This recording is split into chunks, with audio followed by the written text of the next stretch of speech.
Greetings and salutations, folks. How we doing? What's happening? What is happening is a good question. I'm not entirely sure, but it's been a day, and I'm glad to be here. I did a little bit of nothing in regards to play, but I did get a chance to redo like the intros for our little episodes. So there will be a small change for those of you who've been keeping up with Steel Hearts and Rusted Souls. There will be a little change for those who've been keeping up with In the Shadow of the White City, and there will be a little change for those keeping up with Soup City Sense. Just a small change in the little intro gobbledygook that my non-musical self has managed to put together for us. But all in all, welcome.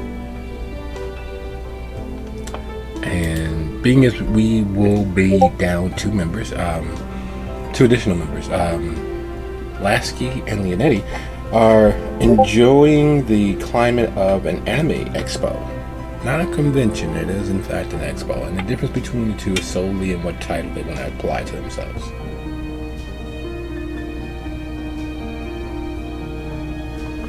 So with everybody here and cognizant, Nikki, have you drifted off on us yet? No, I'm going to be up. That's why I'm playing B-Rise. Alright. Everybody had the opportunity to meet Haley? Hello. Hello. Alright, so after that warm and delicious greeting, I'll let you guys know that in the play by post there, little section, the open play, there was the prompts for tonight's continuation of where the coterie is, and probably will rest eternally in Walkerton. That's where we'll be picking up. But aside from that, are there any questions, suggestions, hypotheses, or corners we need to round out?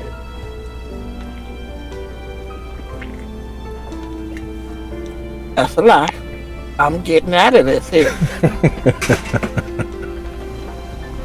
I mean, I'm new here, so I'm good. Well, no questions. That's always a good thing. Almost as good as the fact that I really do appreciate our opportunities of play. I love the opportunities we have to explore these characters' lives and those of the characters that have come before. It has been an interesting journey with several extraordinarily lows and several extraordinarily high points along the way. But here we are, indefatigably at the season finale of Steel Hearts Rusted Souls Season 4. It has been a very long and eventful season for this coterie, from realizing just how over the barrel they were, to accepting a devil's deal, to following the leaps of illogic of a madman. And not mad because he's angry, but mad because he's back and beyond with all the many things that he has had the opportunity of surviving, all of the things he's had the opportunity of seeing, and all of the wild, wondrous wanderings that he's had the opportunity to do. At Lasky's behest, the coterie has found themselves in Walkerton, Indiana. At Lasky's behest, as an aside to their goal, their assigned task of finding and returning with Arthur Caldwell, and their many subtle, quiet machinations upon their own best well-being, they decided to follow along. They also made plans or tossed out ideas as to how best to utilize the successful return of Caldwell to their own benefit. It would be a horrible mistake to assume that there were not hands attempting to guide the outcome in a particular direction. It would be a fantasy to believe that there weren't nefarious ends in mind. It would be hilariously, purposefully misguided to think that the outcomes planned, the outcomes mentioned, were not towards their own worst interests. And so when we last left our coterie, Gigi rushed Nikki to grab her and leap away, as after having warned the would-be Tremere Marcus Farmer to not engage in actual firearm play, he did just that. He did just that almost purposefully in disregard of the warning to maintain stealth. The reward for such a poor decision was the alerting of all of the other cultists, all of the other believers who had arrived at the grove and were in the process of enacting whatever it was they were enacting. Based on the multiple body bags, some staked, others wriggling, it was clear that there was some eventual sacrifice, or perhaps just a mass feeding in mind. So, unfortunately, all things done in the dark will eventually come to light. And as the cultists rush the area, and as Gigi struggles trying to lift Nikki upon their shoulders and leap into the tree branches out of sight, Haley, still slightly inebriated, still slightly under the effects of demented vitae, and a bender that would make Nicolas Cage wish to go to Las Vegas just to come down, and a bender that would have had The Hangover seem to be a children's fable, a bender that has led her from the suburbs of Chicago to the suburbs of Indianapolis to the suburbs of Gary, and finally to Walkerton, in the clutches, in the party group, in the entourage of one Arthur Caldwell, who has led a merry chase, and even unstaked, his corpulent form seems ready to spring into action at any moment. And while Lasky and Leonetti scrabble and fall under the brush out of sight, we pick up and begin Season 4, Steel Hearts Rusted Souls. Season finale, Souls Nurtured Dependently. So, beginning in anti-alphabetical order, what is it that we are doing?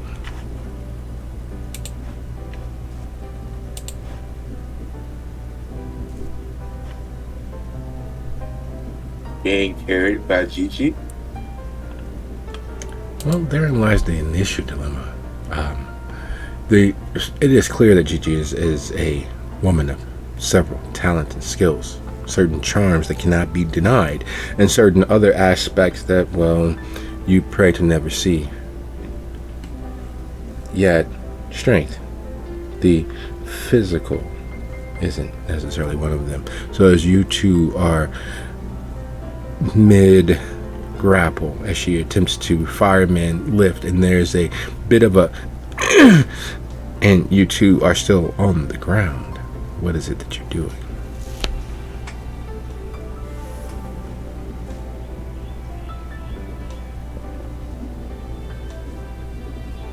That's the case. It's too late to try to hide. I'm sorry, what was that? I said, is it too late to try to hide? Oh, it's never too late to try to seize the moment. What is it that you're attempting to do?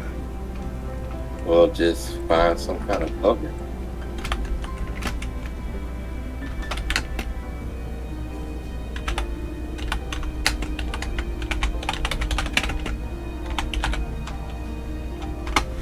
All right, would you be so kind as to just going off of instinct, or you're going to spend the very dangerous few seconds to try to find the best place to get out of sight and leave Gigi standing there?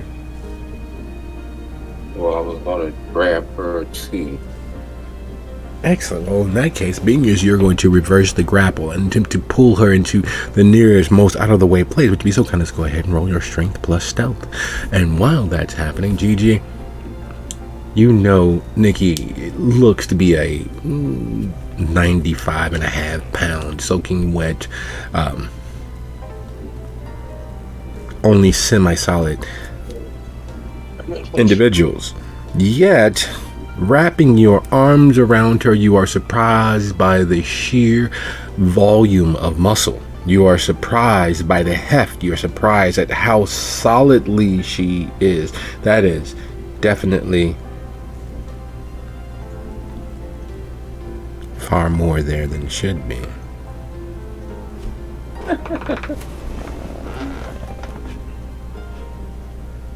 Nothing. And Haley, the world stopped spinning. Or at least it had, and it's slowly winding up. It's slowly moving back to the pace at which it blurred past you just moments before. The first thing that crossed your visual range was Gigi's face with a stick tossing over her shoulder as she turned to the sound of a firearm being discharged. What is it that you're doing? Probably trying to ascertain what's going on, which is probably what she does every time she wakes up. You're in a strangely wild place. You're expecting some dirty couch, some luxurious bedroom, some wait, and then it slowly starts to come back to you. You were in a bar with all these humans willing to give themselves, and Arthur was there with you, and some war guy, you forgot his name, it slips past you, but you were having a high old time. And then gunshots started to ring out as if it was the 4th of July, and they were all behind your eyelids, letting off Roman candles and skybusters and dragon fire. And it was the last thing before this second, the very last thing you saw was a biker, a huge, monstrous biker, the sort that sweats when he thinks, stabbing you through the chest with a pool cue, and everything dissipated. There was just the sensation of sound and movement, and while you couldn't make heads or tails of what was happening just outside of your internal thoughts, you knew you were being moved. You knew you were being carried. You knew there were voices talking something about the ritual tomorrow night, and it's going to be, and then you're here in this wild,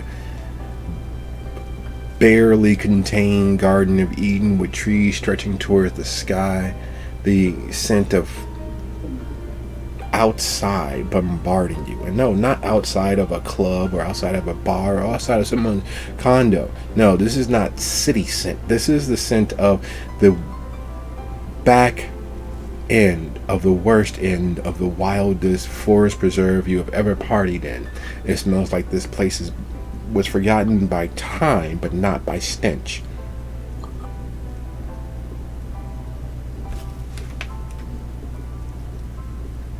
All right. Well, she's probably going to be upset about the hole in her chest. She's probably going to hyperfixate on the hole in her chest, unless people are actually shooting, or actively shooting, in which case she will find somewhere to hide. It's like, go ahead and roll your dexterity and stealth as you still with fingers exploring the remnants of what was formerly at least wholly closed dead body. Now they've ruined not just your chest. That is what it is. But they've ruined your clothes, and you don't know where you are to get back to your change, so that you look a little more presentable. Because after all, if you can feed, this will go away. But where is here?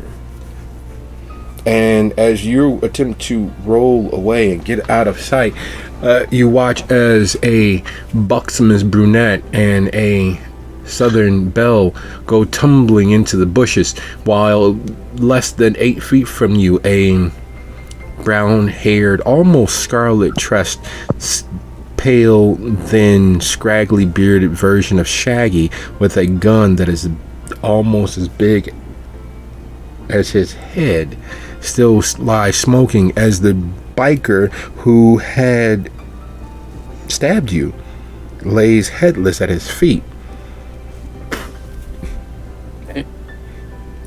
3 feet from where you are, Arthur Caldwell's cooling corpse lays there exposed. Around you, there are people scrabbling to their feet, trying to escape the oncoming pitter-patter of angry booted individuals.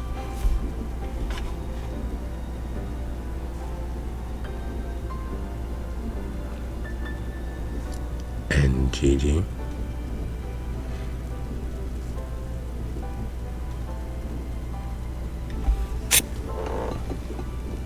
Despite her anger at Marcus and what he just did, she realizes they need to stay quiet. So she crouches down further with Nikki, looking at Nikki and very quietly. That fucking idiot, I swear to God. She's trying to get us killed. Gotta be quiet though. Some unstaked people are gonna be mighty hungry. Maybe they'll take out cultists. That's what we will say.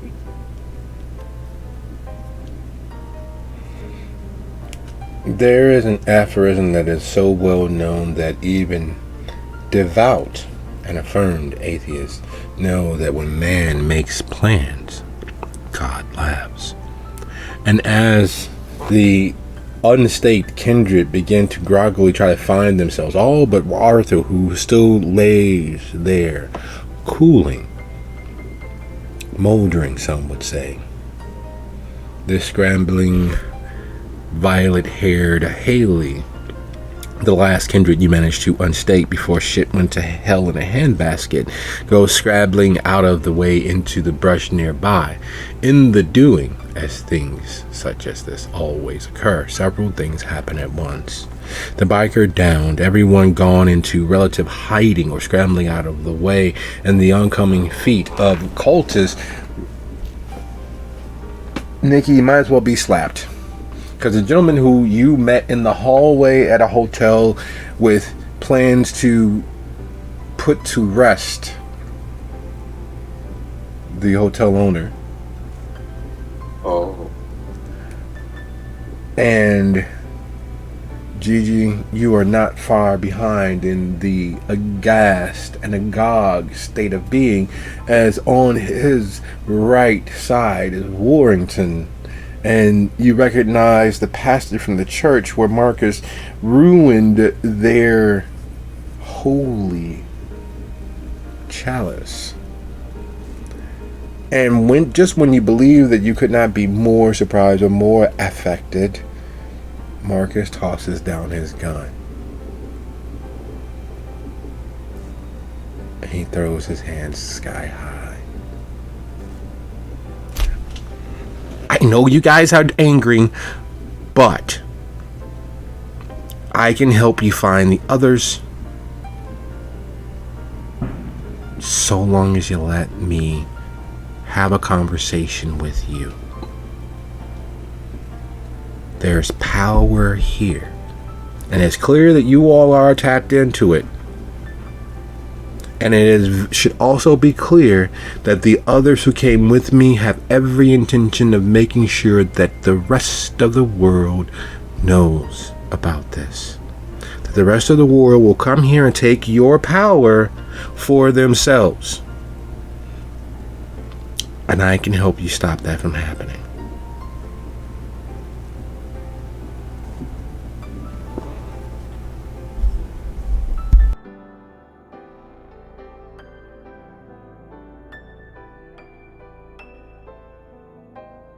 How do you suppose to do that? Do you say that out loud as Marcus is addressing the head cultist? No. There's it under breath.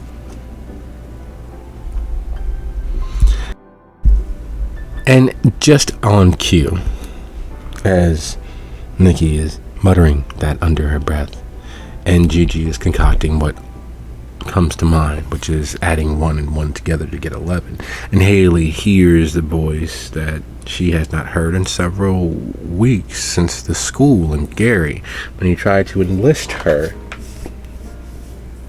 and Arthur to help take down Baron Stevens.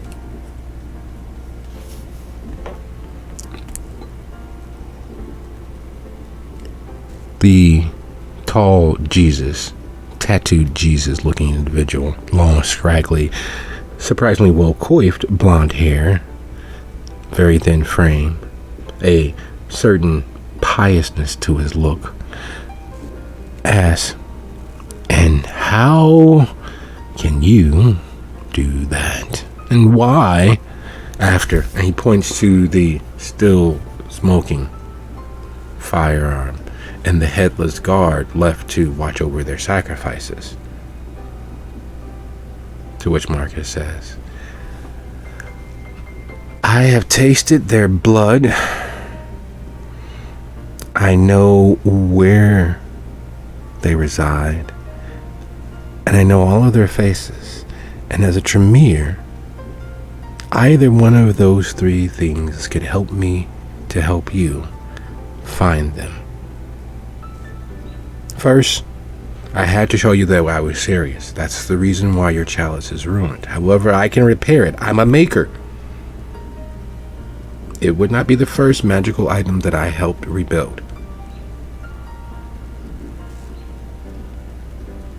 So, I know it's a lot to think about, but the night is growing short, and they will get farther and farther away. Luckily for them, and luckily for you, I didn't exactly disable their vehicles, but I did make sure that they would fail. So, yes, no, maybe so."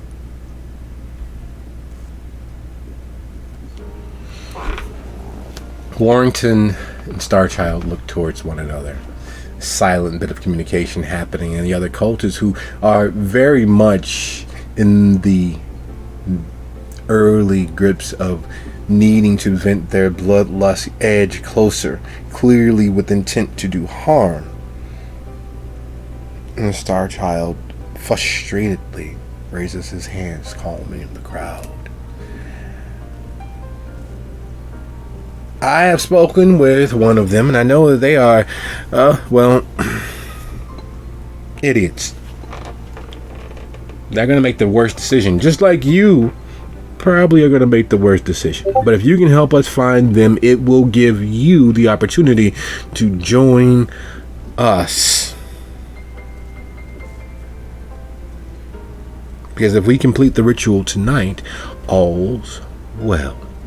You get an opportunity to continue your existence, and they will serve the purpose that Warrington tried to get them to serve initially, by becoming either one of us or being offered as food to the god."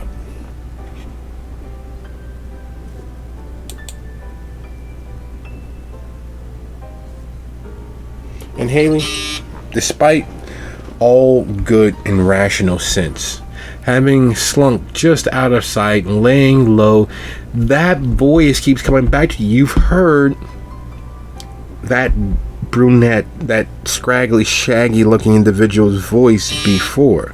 You have sat with him. You helped him obtain blood bags because Arthur was friends with him.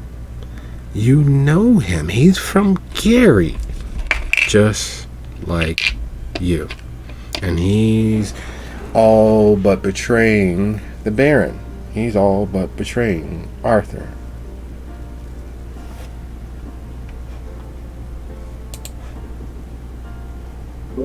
Well, I don't like that. I'm gonna crawl out of my hiding place and stand up and look at everybody. To which he responds, just like I told you, there's one right there.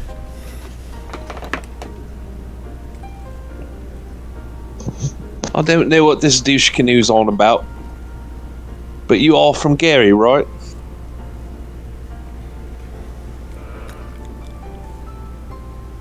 I don't know what you're talking about. I visited Gary, yes, but I'm here to help you all, not Gary. Look, and he points towards Arthur Caldwell, who is still moldering by the second.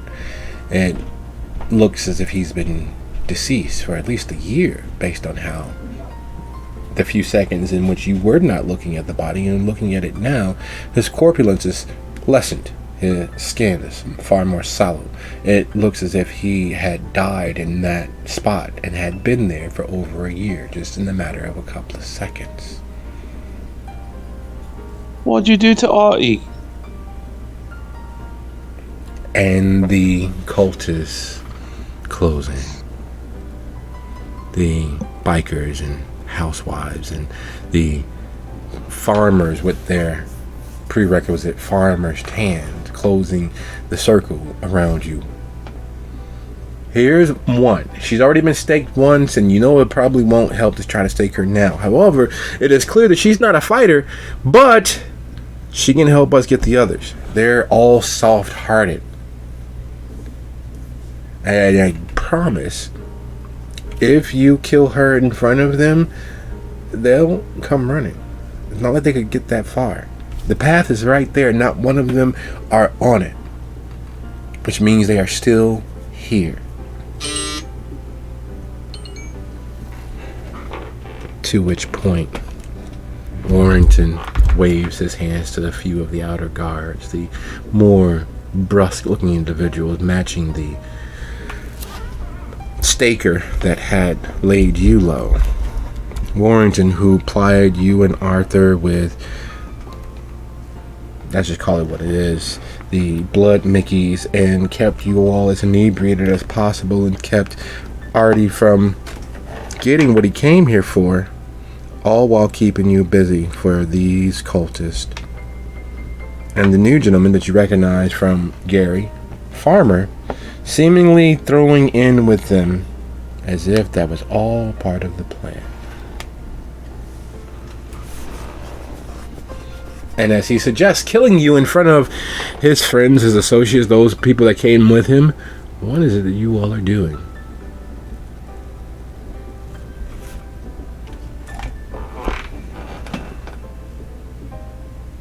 Just listening to Lasky rant. Not Lasky, Farmer. Oh, sorry, Farmer.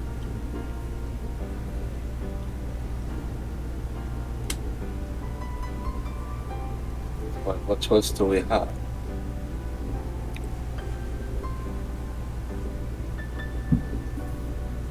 Not a lot of one. Fucking snake in the grass. I mean, you could not kill me. That would be for that. Yes, we could not kill you, but it's not as if you've partaken, right? That's the key, the secret of it all, and you don't have the chalice anymore, right? I don't know anything about a chalice, but if there was something that had to be partaken, I probably have. Not you, Brookstone. Well, who are you talking to then? I'm talking confused. to the other cultists. Look here, if you can't take from the chalice, that means you can't be one of them, which means you have to. But that's where you're wrong, my little Tremere friend. There are other ways to become one of us. And Haley here, just like your other friend, has already taken 2 steps along that path. More blood is what is required. But time is growing short. So Haley and our lovely Tremere friend, what should we call you? Somehow Judas doesn't quite sum things up for us. How about Pontius? You're washing your hands of this situation. Will you partake willingly If you do, we'll spare you. For now. And if you don't, what am I partaking of? I kind of like to know what I'm putting in my body, right? So, you're going to have to be a little forthcoming. oh, he'll be far more forthcoming than you can possibly imagine. Right this way. Several of the guards, the housefrau, and farmers wrap their arms around you as if they're leading you towards the altar for your nuptials at gunpoint. But instead, they pull you further towards the tree.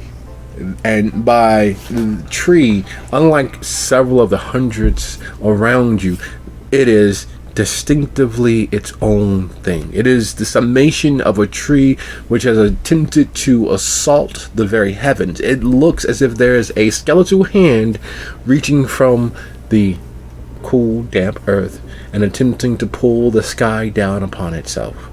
It is the tallest tree in this particular grove, and it has survived a clear plethora of lightning strikes and various attacks that has left it with the appearance of a skeletal hand attacking the sky. And they're leading you towards that tree. Outside of their rough hands from the day's hard labor and their odoriferousness from having not had the opportunity to shower before things went to hell in a handbasket, it's actually quite welcoming as far as such things are going. You've been kidnapped by worse. There was that guy in Homewood that talked like John Wayne and refused to let you out of the bar without you, well, imbibing things that you would rather not remember. Kindred are pigs, just like men. And just like men, their whole idea, their whole approximation of themselves only gains worth by the devaluing of others. The longer dead they are, the worse they are. And he was clearly far too dead for far too long to be allowed to live. I mean, who does that? Who feeds kindred vitae to pigs? That is absolutely disgusting. But anyway, moving that thought out of mind. The idea of, So, wait, I haven't agreed to anything yet. Where are we going? To the tree? You worship a wicked tree. Oh no, it's very middle school, don't you think? Oh no, child. There's far more things than just the tree. The tree is, well, it is the... Do you know what a reliquary is? Don't... Shut up. We do have a Tremere here. Don't tell me to shut up, Warrington. I will kill you eventually. Is it a rela that has a question? No. A reliquary is a thing that holds... typically relics of the dead, saints, minor gods, spirits, power. This tree is a reliquary for that which we worship, the hidden master in the field, the host of all hosts, the thing that protects Walkerton and keeps us safe. It keeps out the world. And it allows those such as you who find themselves here from being able to leave. You can try. You'll get far enough that if you are kindred, like the rest of us, you'll probably die in the sun's embrace. They'll let you get far enough where you think that you are safe. And you'll find yourself right back here. And it'll let you get far enough where you still maintain the semblance of hope. All the better for us to strip you of it. Unless, of course, you decide to join us. And you must do so willingly. We can't actually coerce you. We can't actually force you. You have to take what we offer freely of your own will. Well, see, there's a problem with that, isn't there? If I can't leave, then I have no choice but to accept, right? Because I'm not accepting willingly. I'm being coerced. Either way, you're not directly coercing me, but the whole situation is a coercion. Sounds like your god is kind of a bargain mart god if he wants people to willingly sort of, worship him, but they don't have any choice to not worship him. But they must do so willingly. Do you see what I'm getting at? No, you make no sense at all. I make perfect sense. You're saying I have to willingly choose to worship your god, but I don't have a choice but to worship your god. You can always not. That is your choice. But I can't not, because I can't leave. Yes, no matter what you do, the options of you leaving is, well, gone. Well, that's pretty dumb. I don't like that. No, you don't have to like it. You just must choose.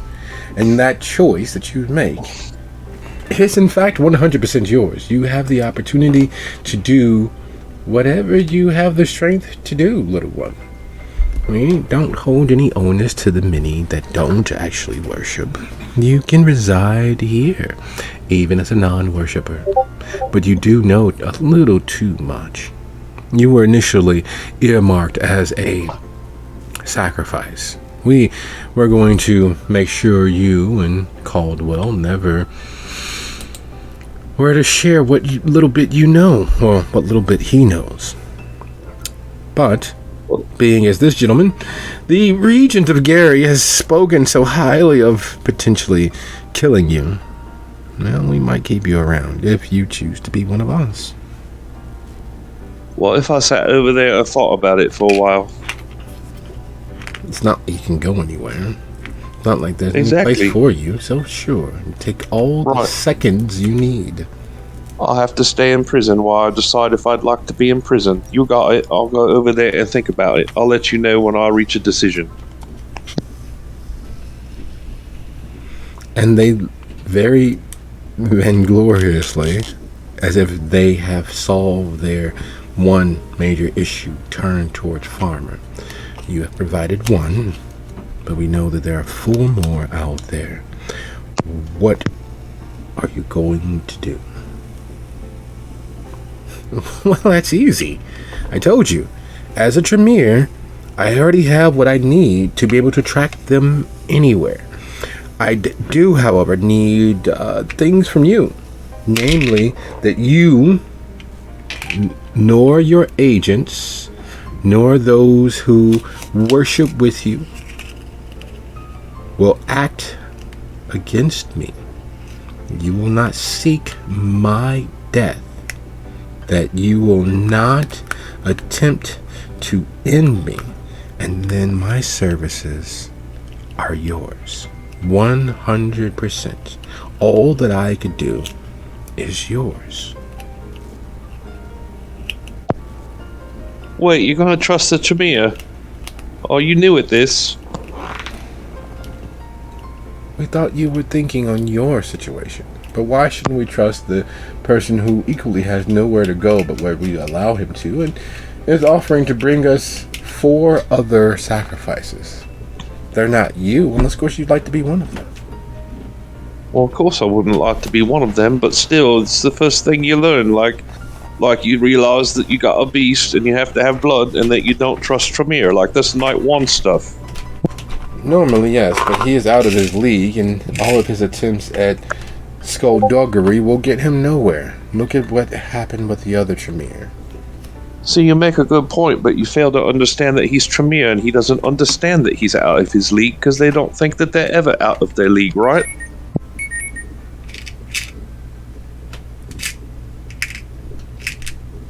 That is a good question. That is a good phrasing of the matter. So, Regent Farmer, are you willing to honor the letter and the spirit of such an agreement? I would write that shit down if I was you. And while that conversation is happening, and while Farmer is jockeying for, well, a better jail cell here with the prisoners, what is it that Gigi and Nikki are doing? I'm gonna whisper to Gigi. That's what's the big no-no. Let's get this stuff back.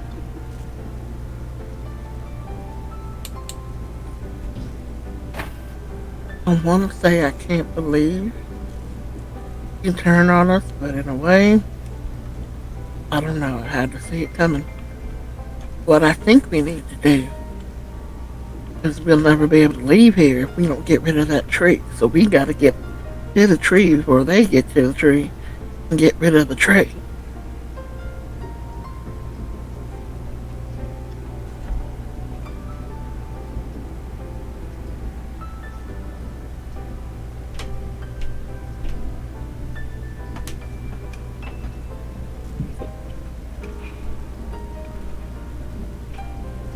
Tell her I have shadow cloak.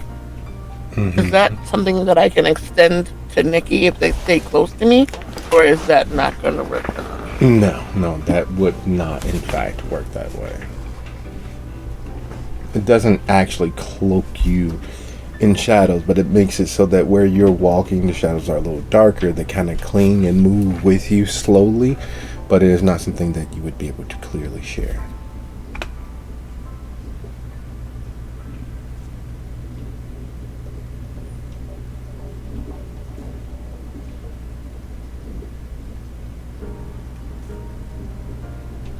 How good are you at sneaking? I got things that'll help me, but Sounds like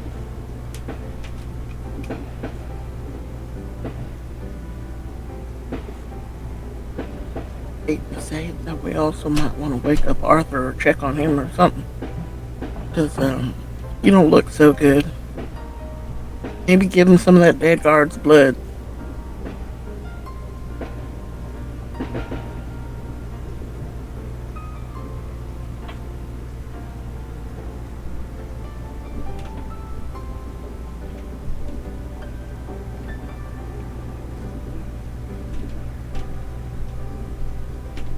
So, out of the bodies that we staked, were there any that didn't get unstaked or might still be viable to maybe try to revive Arthur if it's possible?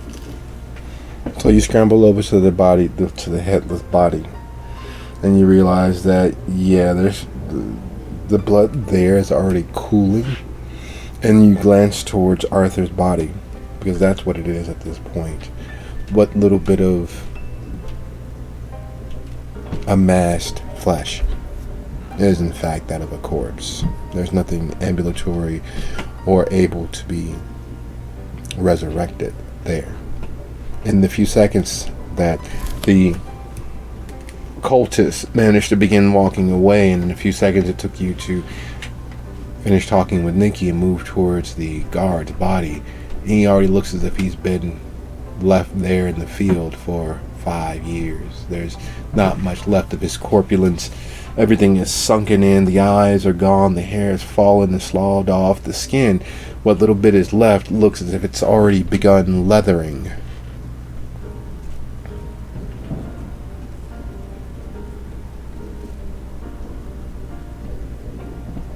There's something strangely fulfilling about watching the end of a thing. The end of the mad Balmer of Gary, the oldest and most powerful Malkavian in all of Gary, simply ceasing to be, melting away into nothingness right before your eyes. Not something that happens quickly, but just in those few microseconds in between you taking in the remains of his body, even more of it begins to take root in the ground around it. It's clearly been there almost a decade now. There's not much left. The bones are still there, but solely because the area is clearly drier than expected. But even they are beginning to slowly ash into nothingness. The clothing, the same clothing that he wore when he threatened you all with a suicide bomb, the pressure plate beneath the floor, willing to kill even himself in the name of protecting the anarch virtues, gone.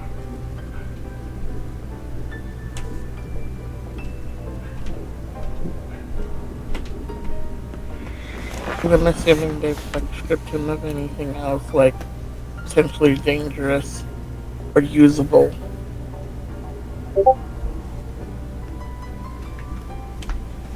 a good question. The clothing is still there.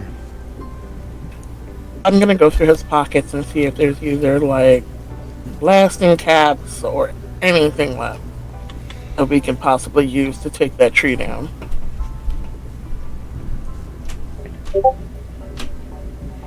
Arthur was nothing if not thorough. Arthur was nothing if not absolutely back and beyond insane. There's no person with any good common sense that would carry primed charges on their person, save Arthur. The stake that went through his chest to pin his heart could have easily triggered any one of the devices in his pocket. They're all small, the sort that, would knock down a tree stump or, blow a hole in the side of a prefab house, or, the things that you would overlook on the 4th of July if you heard them in the distance. But up close and personal, when combined with human flesh or even kindred flesh, it would cause more than a small opening and divestment of that matter.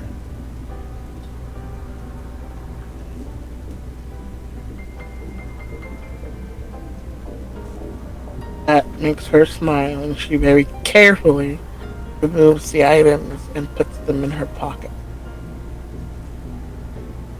Looking at Nikki, I think we got what we need to take down that tree. Now we just gonna have to figure out how the hell to get ahead of them, or at least behind them, and set this shit off. I guess we gotta rescue that other chick too, because she don't look like she should be here. I don't know where the fuck Leo is, but it's just me and you, Nikki.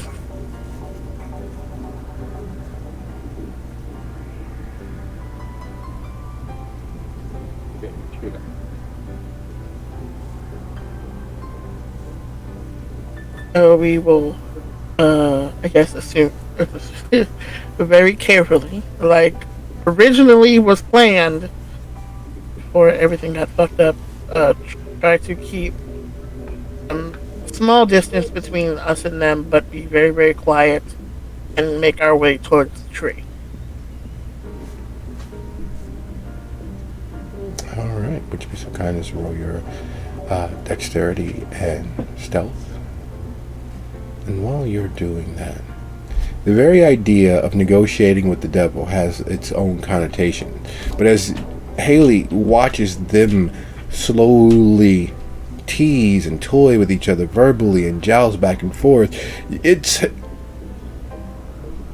indiscernible as to which is actually the devil. It is clear that the blonde tattooed Jesus in Warrington may keep the letter of whatever agreement that they've made, but they've already found a loophole or two and are attempting to get Farmer to uphold the letter of the law, while it is clear that he's purposely trying to phrase the letter of the law 100% in his favor so that he can get a loophole for himself in the wording. And the fact that they are, like all pompous men, when they believe they have the upper hand, or when they believe that they are the smartest person in the room, both are looking down on the other. Both are discounting the other's intelligence. Both are discounting the other's wiliness. And both think that they have the situation already well in hand, as if they already own the outcome. It's merely getting there.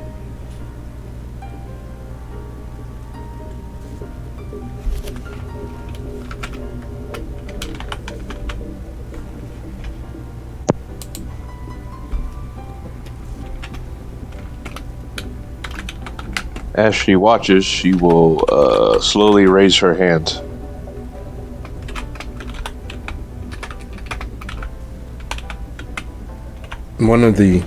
So busy are they with hearing their own voices and trying to verbally outsmart each other that it takes one of the gathered cultists, one of the clear locals, to gently nudge and draw attention and point softly in your direction. And Starchild looks. Yes, what? I think you ought to sacrifice the Tremere. They've got lots of magic in their blood, right? And I think Tree Thulu would be very happy with that. I mean, mill it over. He's trying to screw you anyway. Just a thought. Trying to be helpful.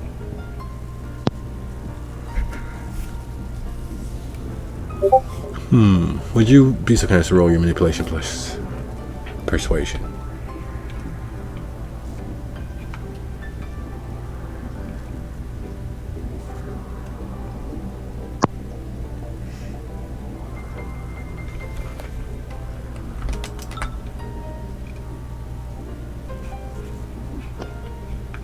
I'll take that.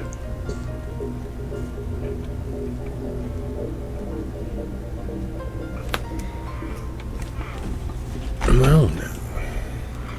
6. And there's...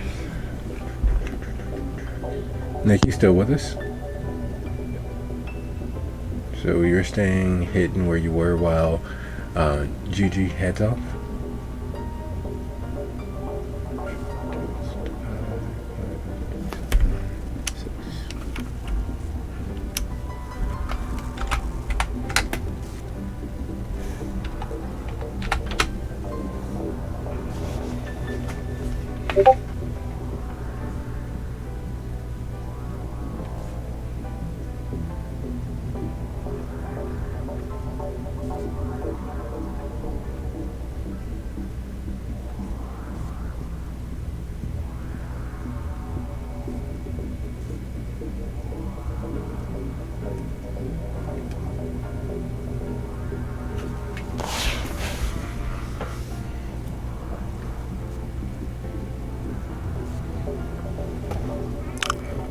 Fate makes a way. That's the only way. That is the only way that such a simple ploy. That is the only way that the near invisible Gigi is managing to escape and evade everyone's notice. That is the only way that this house of cards has not fallen in under the weight of its own self.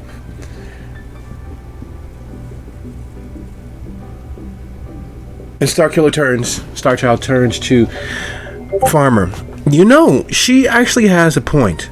We need sacrifices, and you keep holding out your friends, your associates, the people that came with you as sacrifices, but you are easily worth 2 of them, especially being as you say you know where they are. You refuse to tell us. You refuse to help us out of the kindness of your heart. You refuse to help the Harvest Guard. She has a good point. We, brothers and sisters, should sacrifice the magical wizard. His blood will count for 2. And that only leaves us down 2. And we have the rest of forever to find the others and get them to join us. He called you Brookstone, which lets us know that he and you at least know of each other. And if both of you are willing to throw the other under the bus, as it were, to make the other of use to the Harvest God, then why should we choose? Why should we be your black hands? Our hands are clean. We are those who work the field. We are those who serve the Harvest God. And so be his will that you 2 should decide amongst yourselves. You 2 should decide who amongst you should be the sacrifice.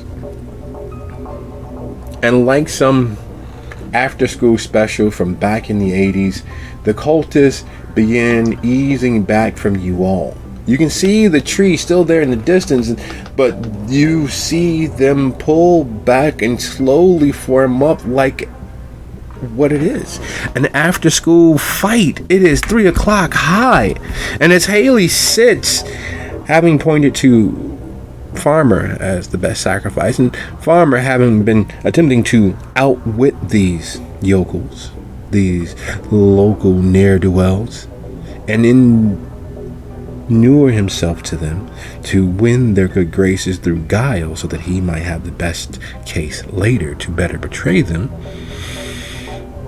the logic is sound. Trial by combat, as it were. And no matter what happens, someone will be sacrificed now. And maybe someone will be sacrificed later. But either way, you two will take care of the problems that you two have caused, because somehow their sacrifice, being you and Caldwell, and the others that are now free running through the forest, are gone because of the actions of this party, of this group, of these individuals, to let them solve it for us. Marcus was right. Farmer was right. They can solve our problems even as they created them. And as recollection dawns on Farmer, you watch his face go somehow even paler. He opens his mouth to speak. And even though he's been long dead, the aphorisms and affectations of shock wash over his face. He opens his mouth to speak. Nothing comes out. It's clear that his mouth is drier than it should be. It is clear that the smoking firearm, which was still backed by the guard, was his only means of actual physical combat. It is obvious that the idea of facing violet purple-haired Haley in any semblance of actual combat scares him. And as that realization dawns, Haley watches as the woman who unstaked her sneaks past the circle of cultists who are cheering on the fight, heading clearly towards the tree.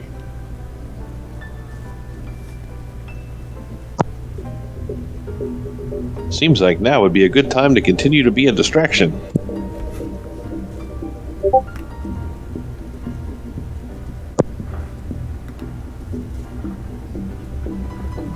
So, in that case, I will look at the Tremere and be like, come on, Muppet, what you got to say? You had a lot to say a couple minutes ago. You can't be scared of the little 14-stone purple-haired girl, right? Come on, you're a big man. Make some fists. Don't put your thumbs in. They break that way. What are you doing? I'm not gonna fight a girl. Shoot her, yes. That was quick, it's painless. But you do know that I outweigh her by 100 pounds. I will... No. It's a shame none of it's in the brain, right? Look here, you little muppet. You don't... Just stop. Look, I can help you find the others. You can stake them. You can stake her now. And it would be... You don't have to keep her for one of your members. She's clearly not going to join. She's trying to get you all to take out one of your most valuable potential members. Me. She wants you to destroy a weapon that you could use to your benefit. Look, mate, I see where you're trying to go with this, but basically what they've realized is like you are a big steaming pizza, and you're saying, but no, over here you could have this Hot Pocket, and they don't want the Hot Pocket, they want the pizza. And also, don't call me a Muppet, that's our word, it's offensive when you use it.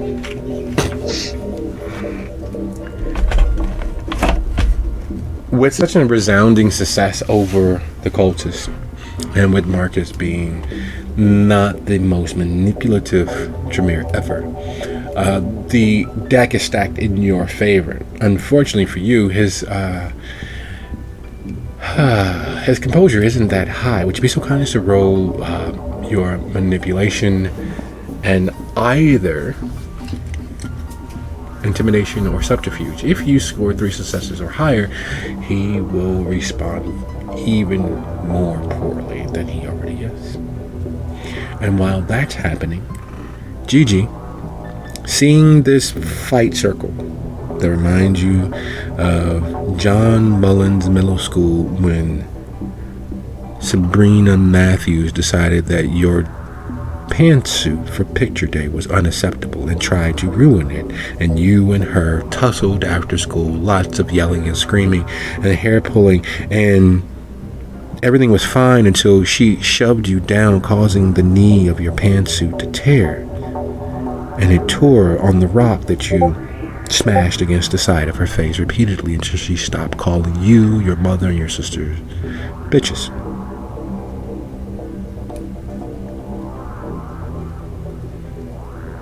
But here you are in the mystical grove with a gaggle of unwashed masses cheering on a fight as if there's not some demonic, supernatural entity in presence awaiting them to sacrifice blood to it.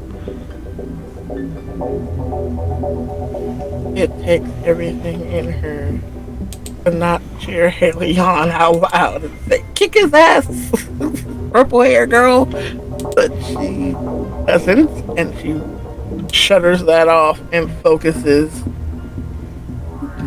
back on must blow up the tree. Almost there.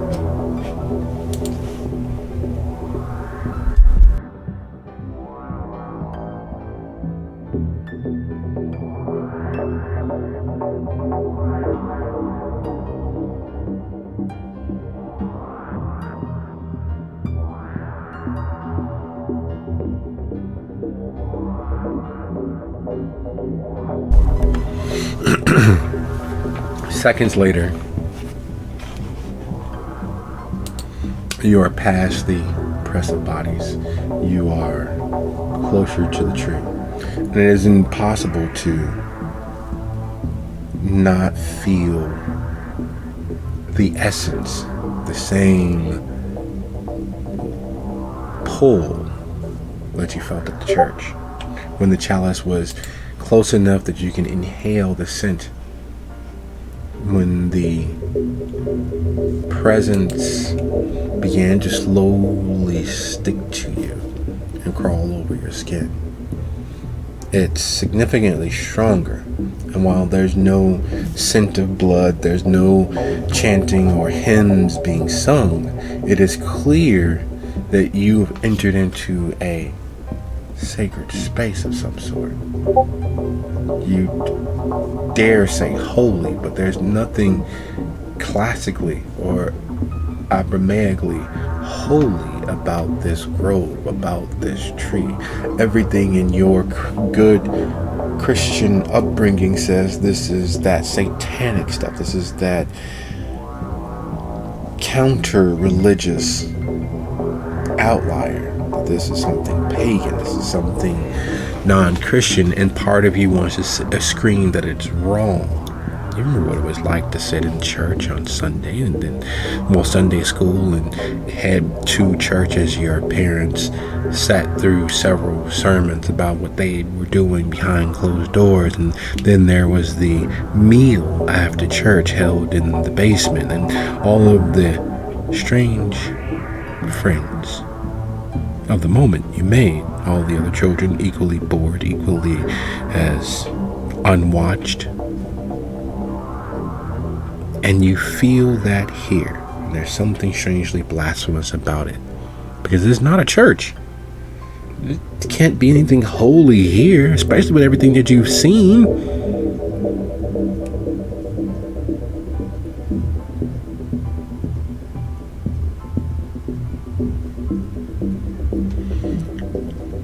And as those thoughts are percolating just beneath the surface, as those thoughts begin welling themselves up out of the dark past of your memory, as all of that is happening, you hear an aneurysm happening as the chants of fighting, get her, boy, get quiet as you hear Marcus' voice does a vocal acrobat you've never heard before, and it's like, ah!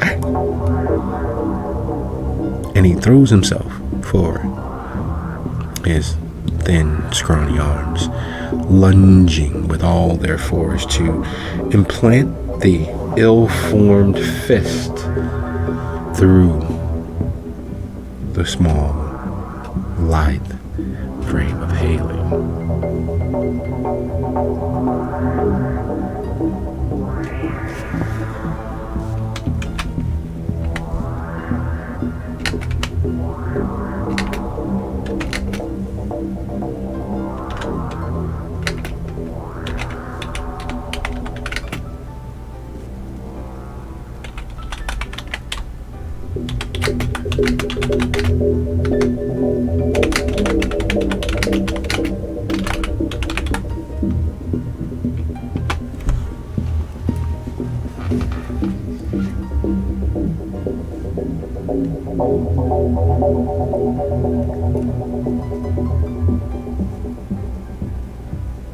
What is that you guys are attempting to do? As Marcus throws himself forward, flailing, and it's clear that at no point had he ever been victorious in any physical altercation.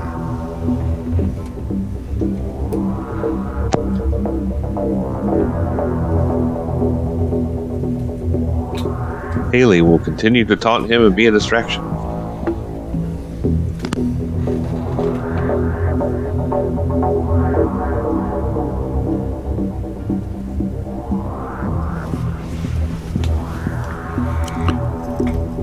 Nikki, did you go to sleep on this?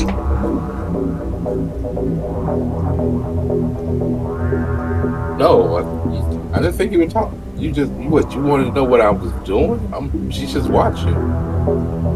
Okay. Well, Marcus is getting ready to engage in a little spousal abuse without the spouse. Gigi has left you at the clearing so you can hear the noise and you can sneak closer and get more detailed visual confirmation for all of the chanting and cheering you hear. But as of now, it is you, the remains of Arthur, the sounds of footfalls rushing through the forest away from you, and the oozing dead guard whose body is considerably more flatulent than you would expect for a headless individual. The body bags lay open and discarded.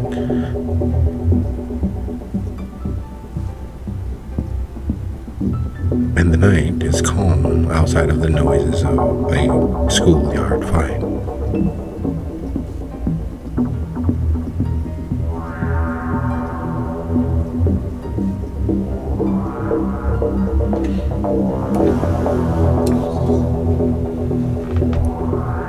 She is still hidden, right?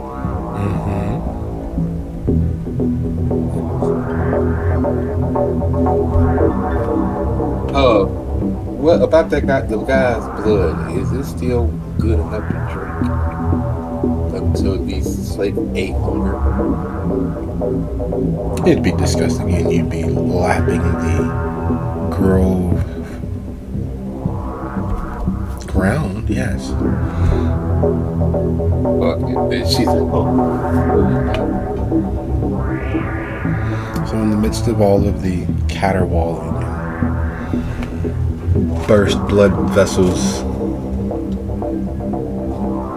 and all of the dredged up childhood memories assailing the others, Nikki crawls forward from her hiding space, crouches over the cooling pool of blood emptying into the dirty ground, and bends her face to it to lap.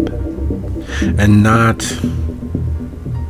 too unlike a predator caught under the moonlight lapping in a pool of rainwater left after a drought, the clear hunger possessing her is obvious. Muscles tensed, ears pricked, but still willing to debase themselves by putting their face into the mud and muck and draining whatever blood they might be able to obtain. And while that's happening, Marcus goes flailing past Haley. Somehow in the midst of teasing and taunting, Haley has learned that men such as him have the most fragile of egos. They must be the smartest person in the room because they are clearly nowhere near the most physically imposing, nor have they ever been. Even dead, small men are small men. And it's not just men, but they are easier to antagonize. Their sense of self would not allow them to be any less than they have always been. And as he goes flailing past you, clearly missing by a mile, with all intents of punching through your head with all of that undead flesh that he can use as a weapon, though very poorly in this case. And Haley taunts him. What is it that Haley's attempting to do? Because even a broken clock is right twice a day. And with as wild and far-reaching as those haymakers are, eventually they might connect. Eventually they might do graphic and traumatic damage.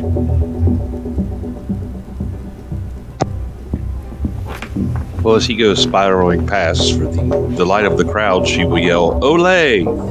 And then continue to taunt him and try to stay out of the way and hope that the girl who is creeping mysteriously towards the tree is going to do something soon that will let her extricate herself from this fight.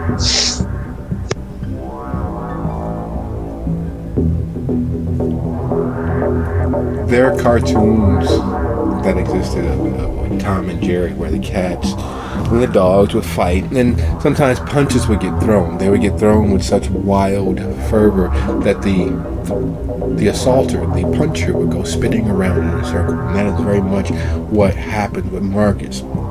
Unlike those cartoons, Marcus is still privy to gravity, so as his punch goes wide, he stumbles and falls forward, rolling over his back onto his knees.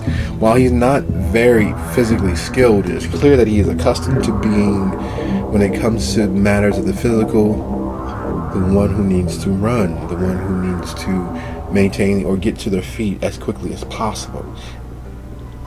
And then it happens.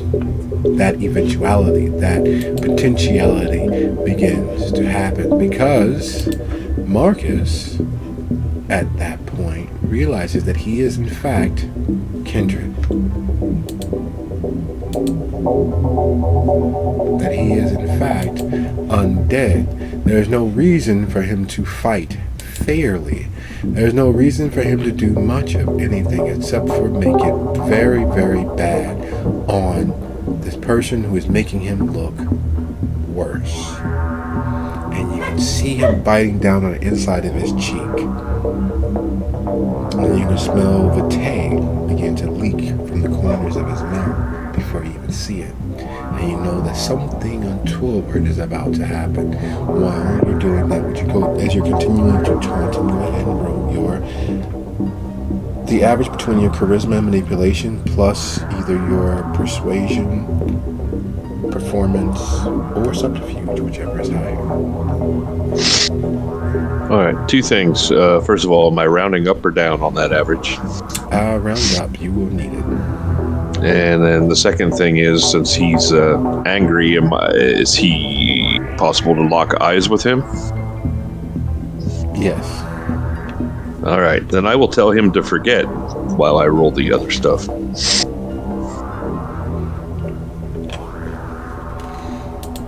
right, give me a quick second here. Let's go ahead and reopen that because I didn't expect that. Neither did Marcus.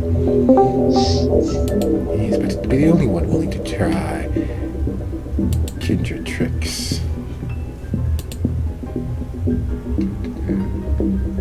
And it was the social trait plus subterfuge? Yes. Okay.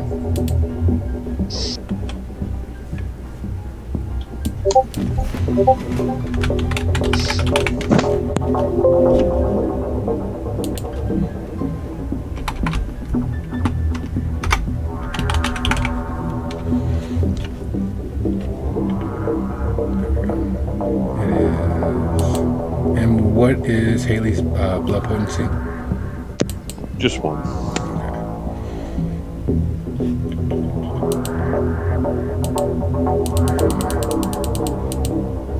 There we go. So, your first roll is for your continue distraction. Your second roll will be your charisma plus dominate. And for the forget, which will happen first, and his defense is going to be his wits and resolve, which is... how high is this showing? Oh, well then. I'll just go ahead and roll that now. It's not that hard.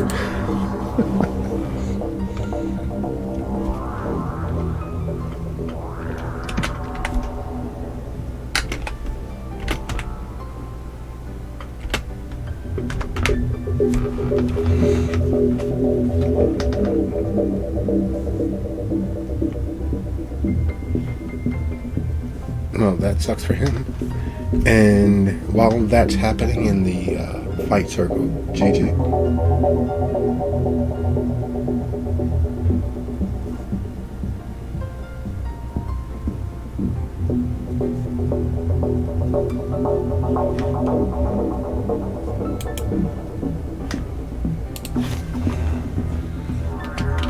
Okay, how close am I to the tree now, or have I, do I still have space before me and the tree? You're walking closer. You're close enough that you are fairly much in the same space as it. It is larger than one would expect. If you stretch your arms out, fingertip to fingertip, you still wouldn't be able to wrap your arms around it. You wouldn't be able to account for its diameter.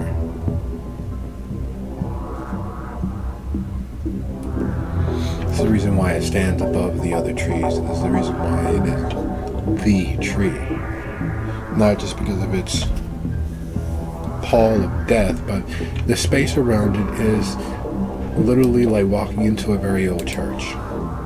The space around it that watches over you is literally like walking onto sacred ground. You can feel it in the air, and that presence and that invitation to be one and be welcomed is sitting there to be accepted.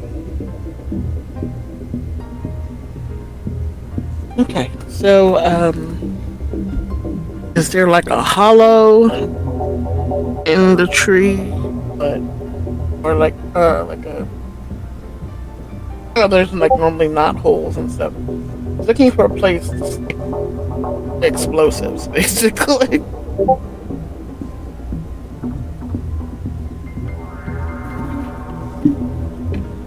Well, there's the good, fertile, soft soil around the roots of the tree. Each of the roots of the tree is nearly as wide as your torso, and they clearly run deep into the earth.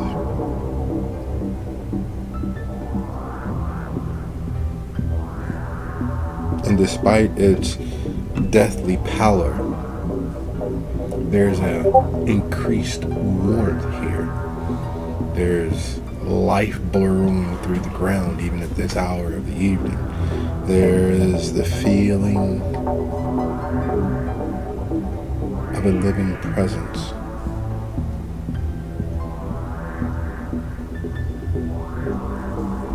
Would you be so kind as to roll your resolve plus composure, DC 2. And while that roll is happening, and Nikki is lapping the blood into their being, and Haley has managed to connect with the mind of Farmer. It's nothing in the grand scheme of things. It's a parlor trick, being able to distract and hold the attention long enough to push it in a direction. You can't control where it exactly falls, but just in a direction. And the direction that Haley shoves his mind is to forget. Unfortunately, forgetting, losing track of time in that moment, losing control of that caustic vitae is dangerous. Because as he wells up the vitae into his mouth, and he blinks and loses track of time, his control over that viscous, mystical vitae is horribly scarring, because it dribbles down the inside of his gullet, and you all, not just Haley but those nearby, begin to watch as plumes of acidic smoke billow from the corners of his mouth as the welling vitae that he was preparing to spit goes the wrong way. As it coats his esophagus and works its way down the already dead innards of him, burning away things that, well, could have been coughed up and used later, or could have been dug out and used later, are now melting into slag down his gullet.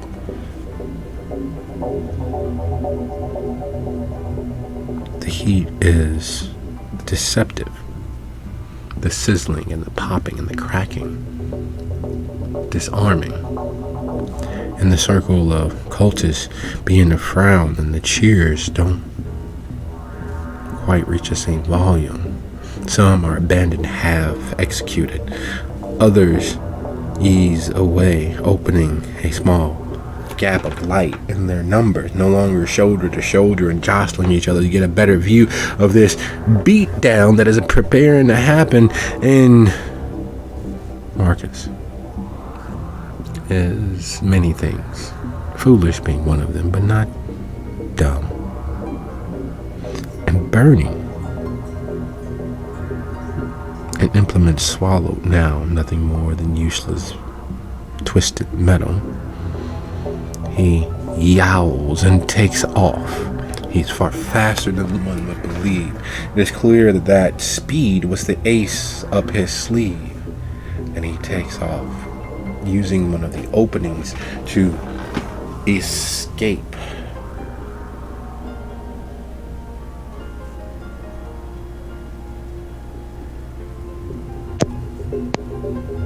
I think he's channeling some sort of nefarious Tremere magic. Someone should go get him.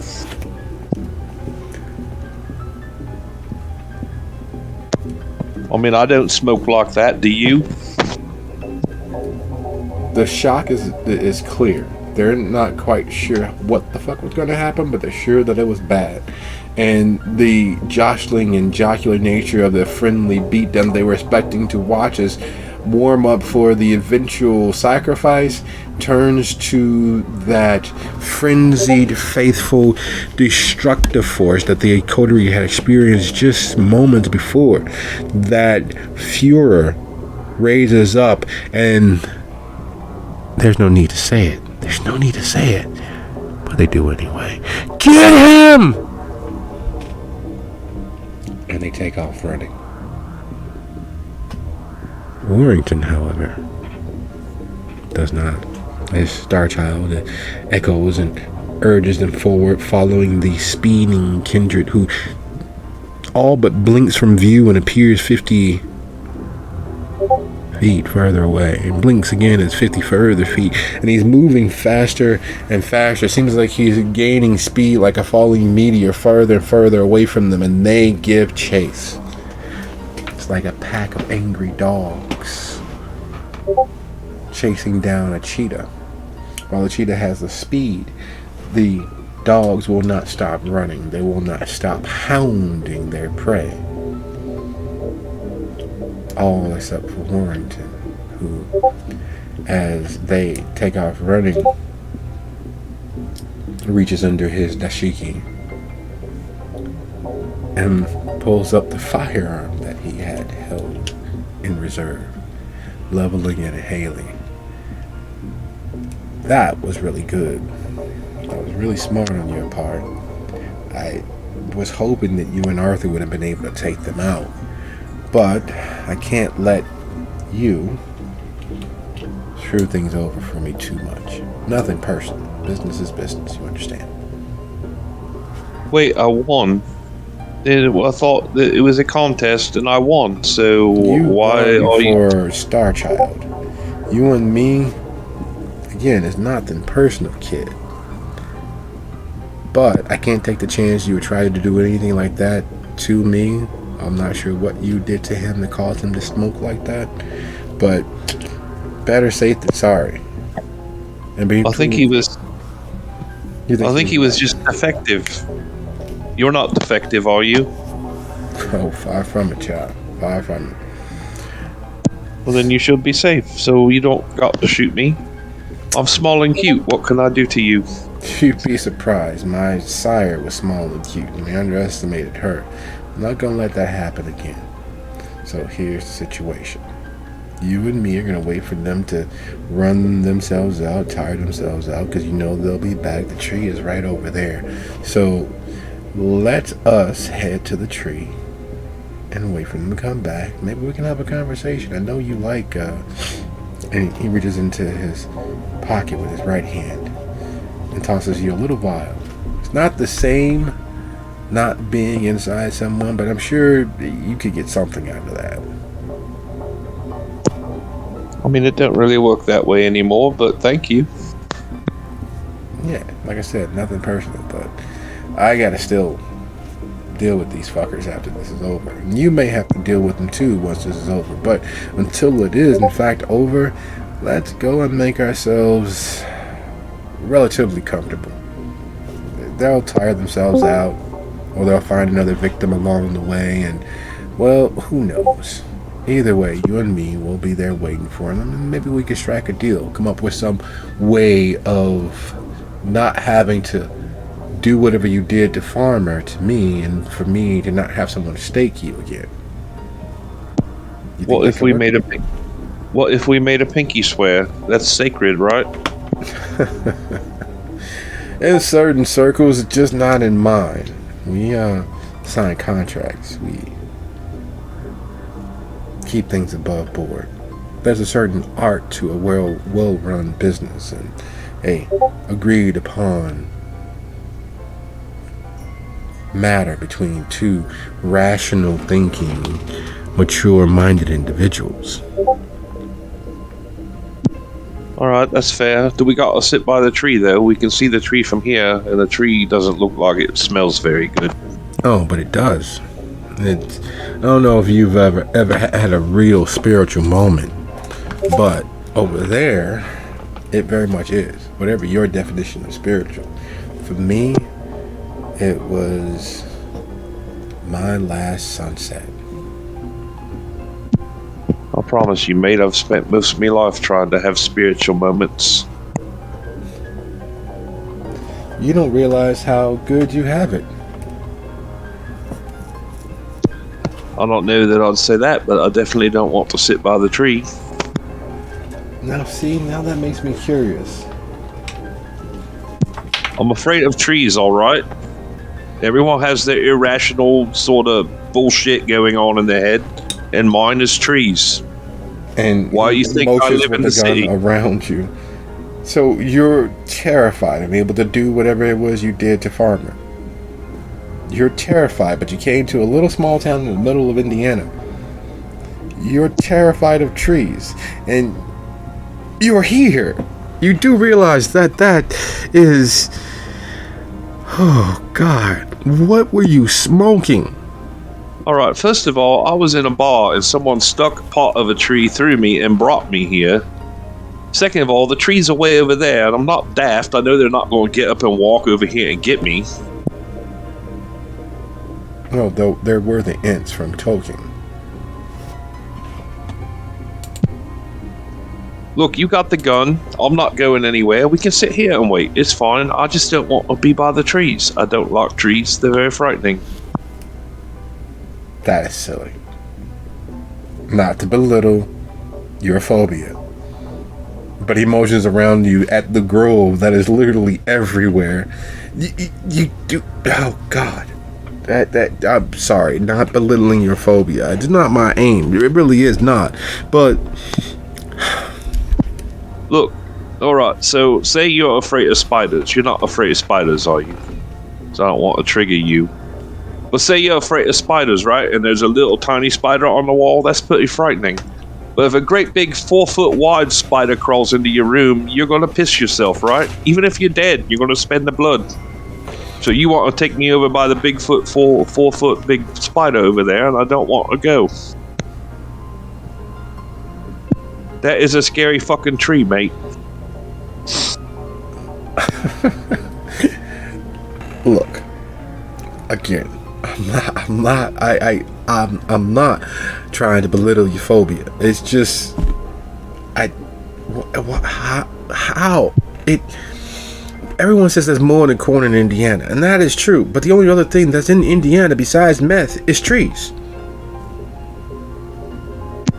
You got some meth.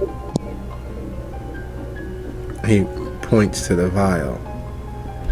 I do my best. Like, it's just... Oh, God. Look, and he eases down against the tree that's nearest at hand, using it like a wall to bolster himself against. You clearly... Oh, God. That's bad. Like, you... Oh... Child, who's your sire? Don't tell me it was Caldwell. No, it's not Caldwell. Caldwell was fun to party with. Are you serious? That madman was fun to party with? Well, he was mad, wasn't he? You don't know how much fun it is to get high with a nutter.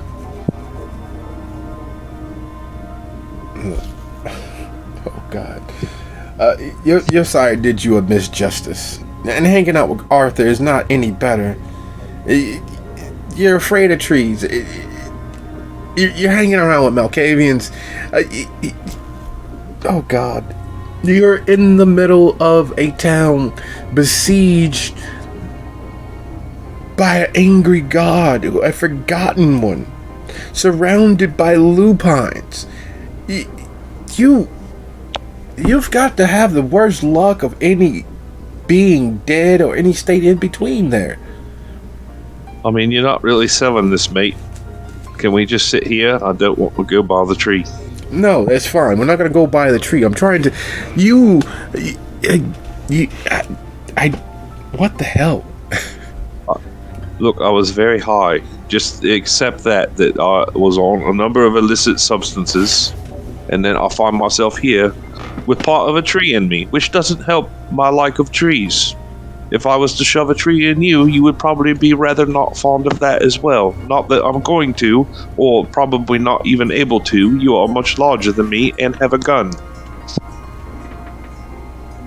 Oh, yeah, it is a great equalizer.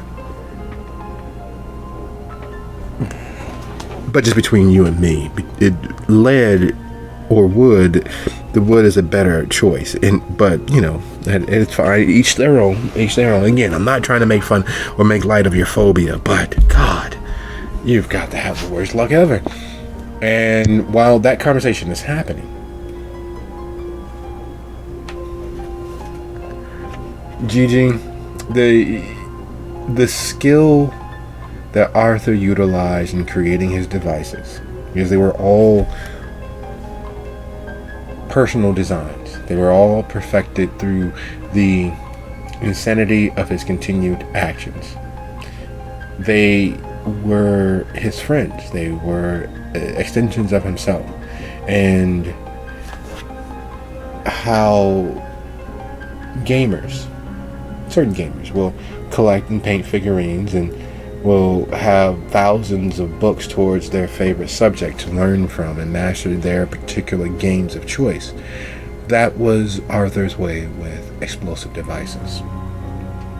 He streamlined them. He perfected how easy they were to use by him or other careful individuals, and the ease with which you embed the device in the dirt at the base of the tree.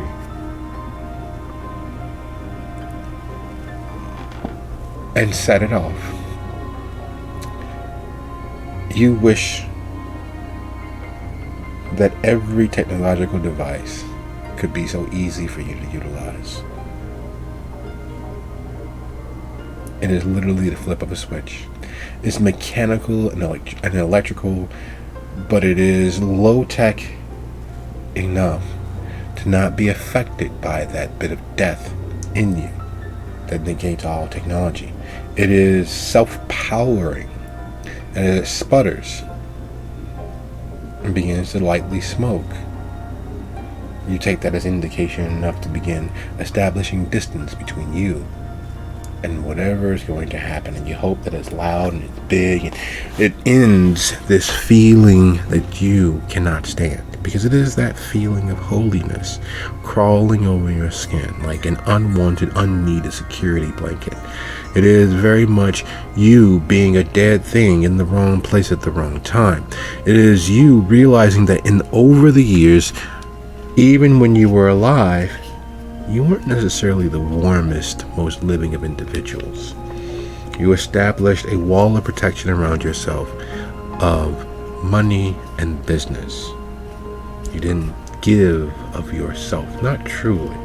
You came close with a few individuals, and right now you're rethinking at least two of them.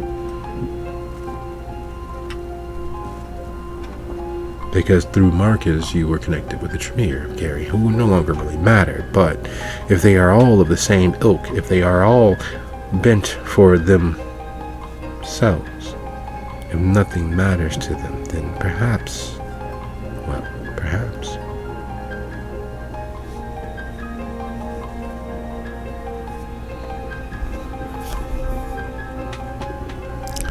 Would you be so kind as to roll intelligence plus technology?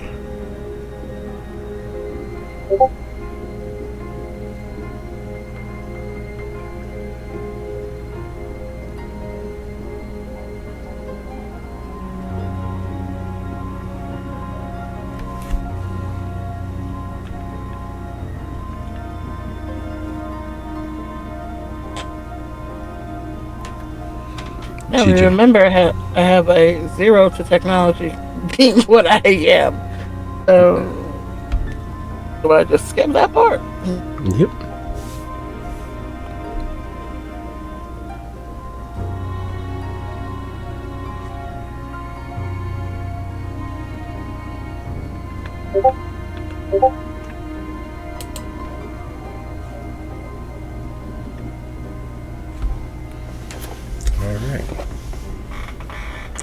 Now you'll take that number from your dexterity plus athletics as the tree and shrapnel goes sky high. Your DC is 4.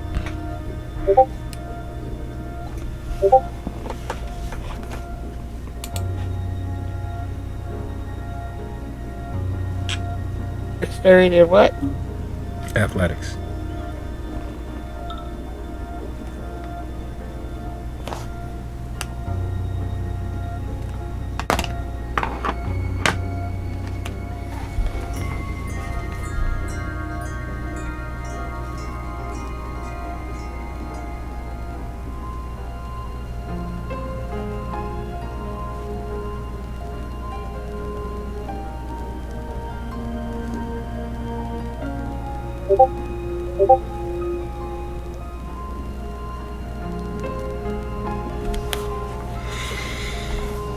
All right.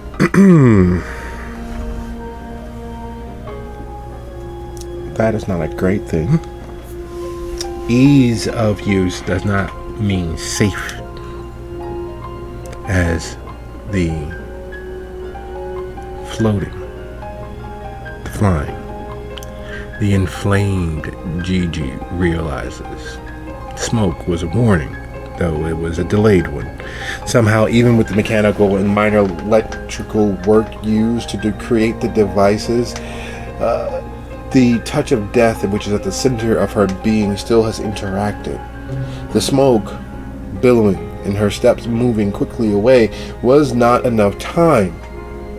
It's funny how, even as an immortal being, time is such a huge factor in her existence. Haley, Nikki, you watch as a GG comet flies through the sky as the world erupts with a thunderous crack. One huge puff and a crack, as if lightning followed quickly on by thunder, has struck the tree directly down its center. And as if in slow motion, that crack is followed by the wavering branches as it begins to fall one way and the other half begins to fall the other. Gigi, 4 minus 1 means that you are taking 3 points of damage. Where does that leave you?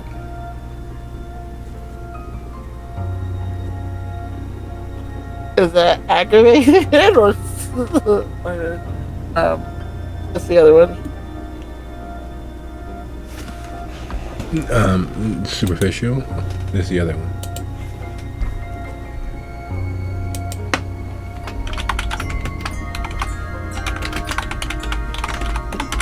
Oh, I had 5 health, and I'm taking away 4 ag. That leaves me at 1.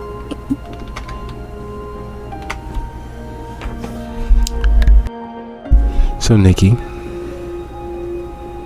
Haley, the GG comet is flying through the air, propelled by some explosive force, her clothing on fire. And she crashes down almost perfectly at the midpoint between where Haley is and where Nikki is. What is it that you all are doing?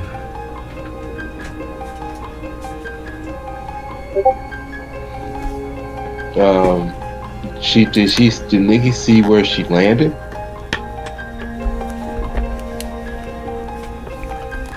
Yes.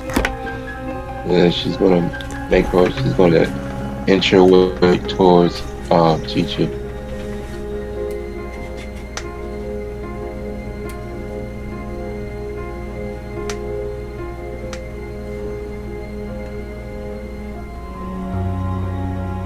Inching stealthily, or are you rushing with all due haste considering you see a kindred on fire flying through the sky following an explosive flump and a crack of lightning that causes the tree to crack down the middle? She's gonna sneak. Or try to.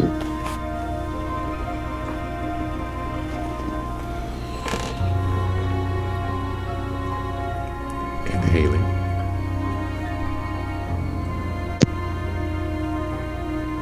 Haley will yelp and either hide behind the dude who's got the gun on her or grab his arm like, people do when they're scared. I mean, not trying to get the gun, but like, ah! And then she'll be like, fuck, mate, we could have been sitting over there. What the fuck?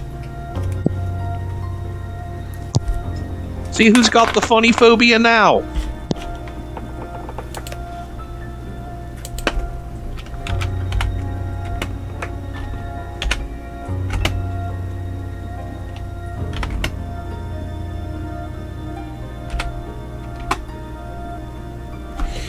Somehow, the sight of an inflamed body flying through the sky does not cause him to immediately pull the trigger. There is no gun safety on his part. He is not anywhere, shape, fashion, or form a professional firearm user. He jumps the moment the explosive whoomph happens, and the cracking, the thunderous crack that follows quickly on, nearly has him turn completely white as a ghost. Rising to his feet, no longer leaning against a tree, he's looking left and right, his eyes wide as saucers as the night sky is filled with the scent of burning Gigi.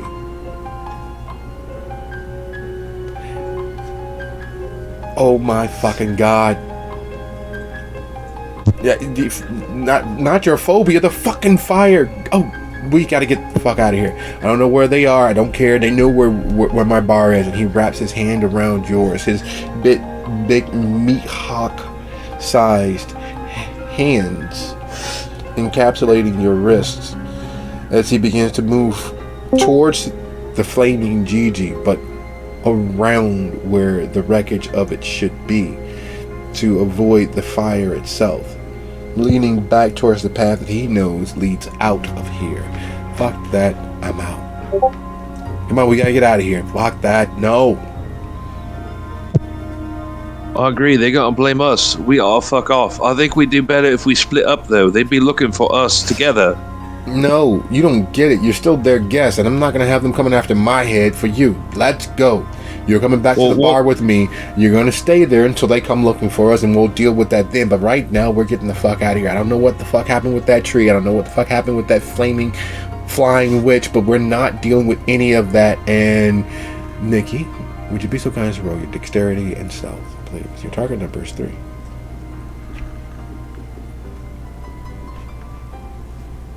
My bad. I was gonna rouse for that. See, that's why it was good that I lapped it up. The blood. Alright, so your hunger is 3. Alright.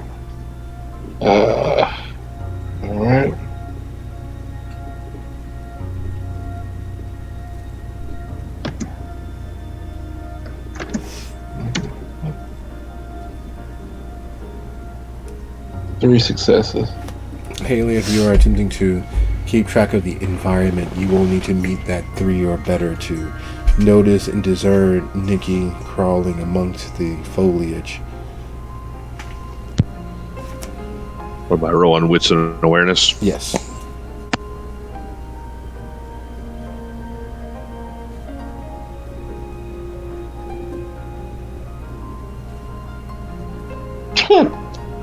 Yep, there she is, right there, crawling towards the burning wreckage of what was once GG. And when I say what was once GG, being propelled through the sky and crashing down as if, well, you were a comet, even dead, even deceased, even a lump of only slightly animated flesh, is one of the most painful things you can experience. Being thrown any distance, let alone nearly 150 feet, is enough to knock the mental wind out of someone. The fact that there's flame still lapping and licking at their flesh is another matter entirely. But right now, in this second, while mentally impaired, Gigi is able to notice and watch the world slowly begin to regain focus. The resounding chorus of pain causing everything around her to feel hot, as if the world itself is on fire, and it's a tinge of red that she's never experienced before. Luckily, being dead, she doesn't taste the copper pennies in the back of her throat, but it's still there. All of the physiological signs of being concussed are bombarding every facet of Gigi's awareness.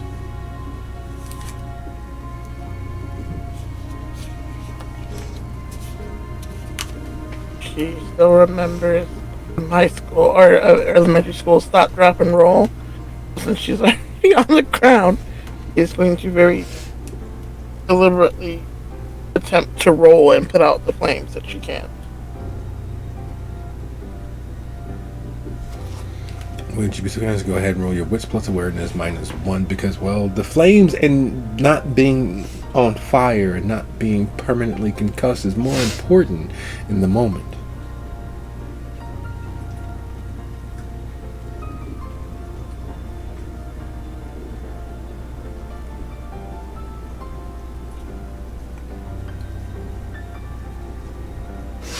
Alright, so what is easy and clear to see is that Warrington is leading Haley, the purple-haired Chantreuse that managed to get Marcus to be all but blood hunted by the cultists, away from your destructive faux pas, mistake, accident, incident, purposeful terrorist action against this particular cult, your attempt to kill a god, whatever you decide to put name to it.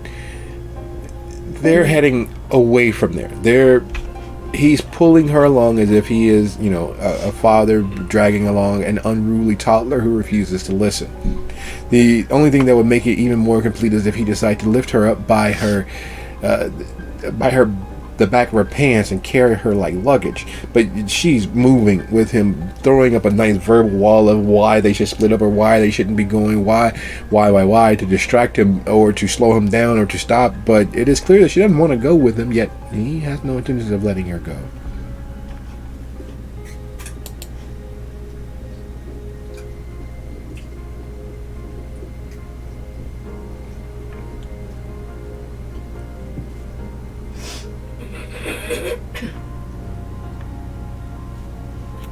Do I see that Nikki's come over to me, or No, you see Haley and Warrington.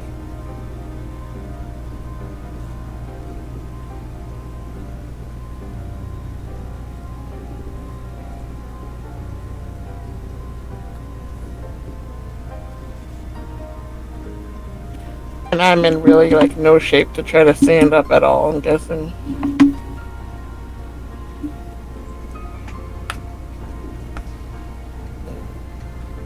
You're not physically impaired yet. You are horribly damaged. You are very much on the precipice of complete and true final second death. Yes, but I've already gone flying once tonight. Why not again? She stumbled to her feet and attempt a soaring leap and kind of land either on Warrington or just like behind them and kind of trip him up.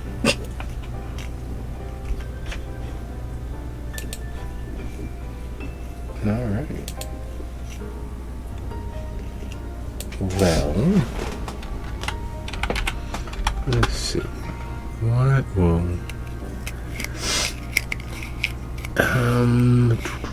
where's your potence rating at? How many dots of potence do you have? One.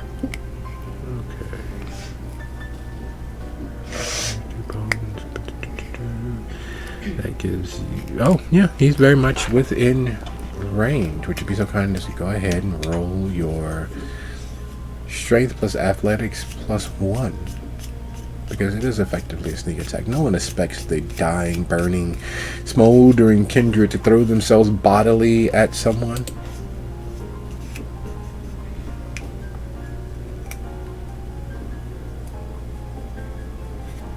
Haley, you are aware of this as you're pulling and trying to escape Warrington's grip. Nikki, you are aware of this, being hidden as you are by foliage crawling slowly, blood and dirt covered as you are through the darkness.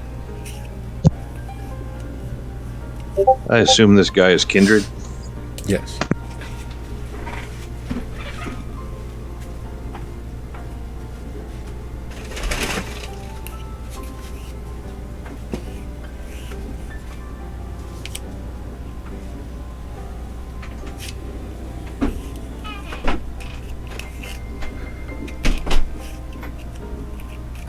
He very much is.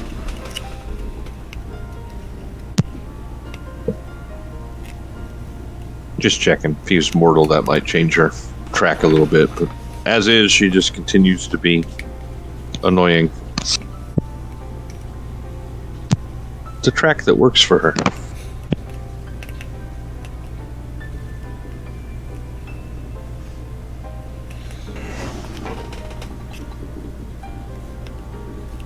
Nikki.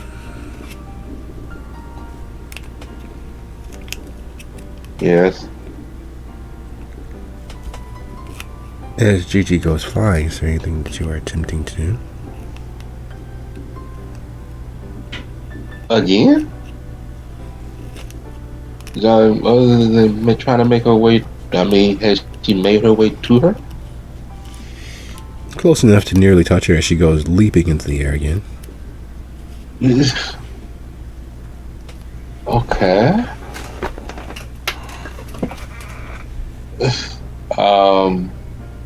She's gonna try to get where she's gonna land.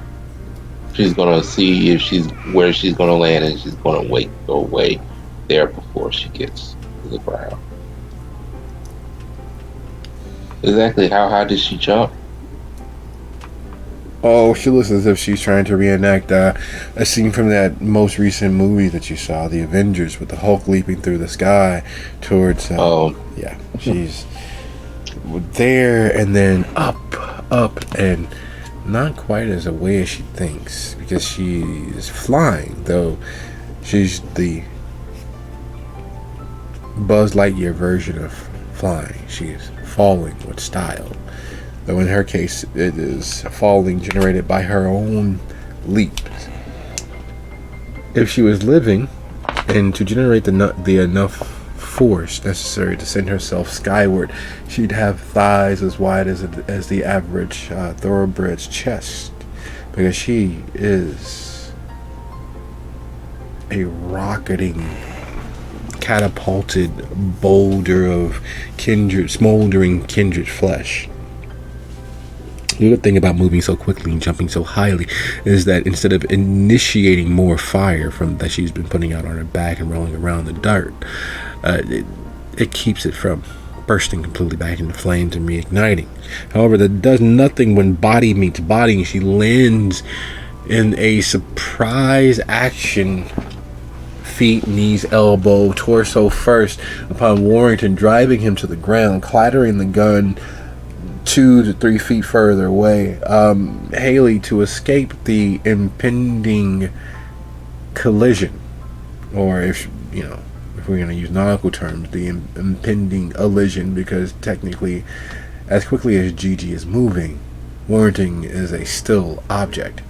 That would be your dexterity, athletics, and you need 3 or higher, or you'll go tumbling with Warrington as he meets the ground, driven into it by Gigi's momentum.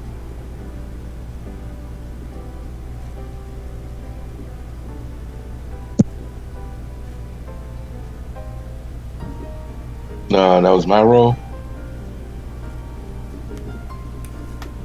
No, you were just trying to get close to where Gigi was landing. She was landing on Warrington.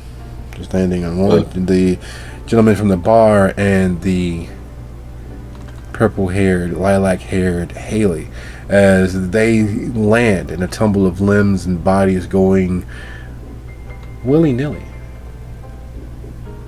cartwheeling one over the other, tumbling into a mass of bodies in a pile that would make most puppies envious. What is it that you're doing?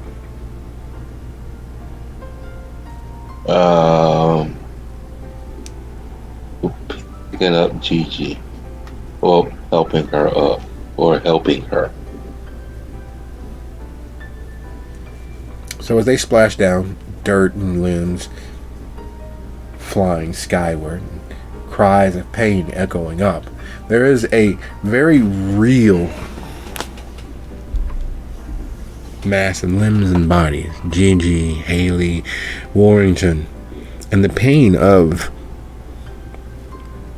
a body being used as a boulder is an interesting thing to come to grips with. The sound of feet in the distance and yells, having grown faint, begin to raise in volume. As Nikki appears out of nowhere, helping you to your feet, Gigi, and Haley, you notice that they're helping Gigi untangle themselves from Warrington, who's attempting to, at this point, well, he's just been dive bombed by God knows what, and is attempting to get to the gun to level the playing field back in his favor. What is it that you all are doing?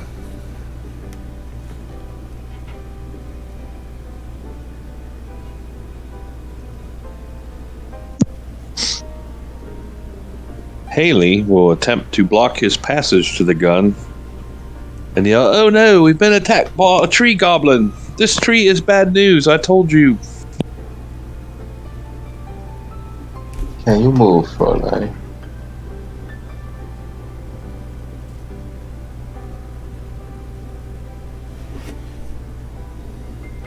And Gigi, if she can move.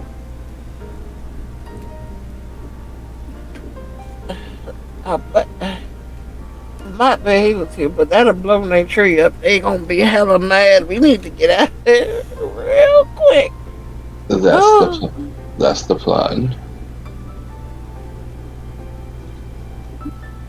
But before she leaves, is Warrington still on the ground? No, he's scrambling to his feet to get to the gun. Before he gets completely up, I'm going to kick him in the ribs. Because she remembers very much that he called her an idiot. Uh-oh. Alright. Strength plus brawl. And he is -1 because Haley is acting as interference, trying to keep him from getting to the gun. So let's go ahead and give him his roll. 3.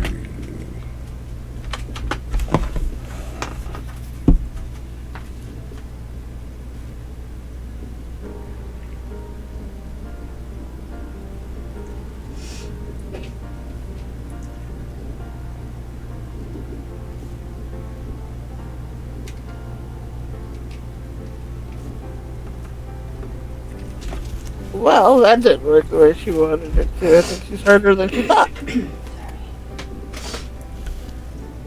There's a certain wariness that comes from being in combat situations with any semblance of regularity. Even someone who is technically unskilled will be taught by experience, and it is clear that Warrington, having lived in Walkerton as long as he has, or having been in such situations as often as he clearly has, knows that the only way to assure victory is by having the technological superiority when it comes to causing damage to others. So as Gigi rears back and lets fly with her still pump covered feet, he rolls, tumbles, using Haley as, well, a slight bit of a ramp to put between him and Gigi, moves past her with the skill born of experience, rolling shoulder first to grab and wrestle up the gun into his grip. As Gigi's kick moves past, barely missing Haley, Warrington comes to a stop on his back, legs splayed so that he has a reticule of sorts to brace himself to fire. Here's what's going to happen. And for the first time, he actually disengages the safety. You all are going to come back to my bar, and you're going to wait for Starchild and his people to come looking for you. Any more theatrics, and I'm going to put a bullet into each of you. And I know it won't end you, but it will shut you all up and make you considerably more pliable.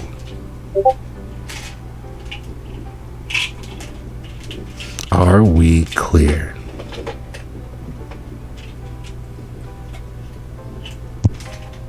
I mean, I'm not exactly clear. Where is your bar? You were just there, the Last Chance Saloon. You, Arthur, the whole... Oh, God. Maybe I forgot. Done. You... Oh, God. Why can my nights not be any easier? I don't know. I've been asking myself that since someone pulled the tree out of me. Well, you've got them to thank for that. I wouldn't have done that. I'm letting Starchild have his way. Again, nothing personal, but it's either you all or me. It's better that he comes for you all and that Tremere at the hotel than me. So, to keep the peace and make sure that I survive all this long enough to get my feet under me so that we can actually do something here, you all are at his disposal. So, he begins lifting himself up off the ground. You three are going back to the bar with me.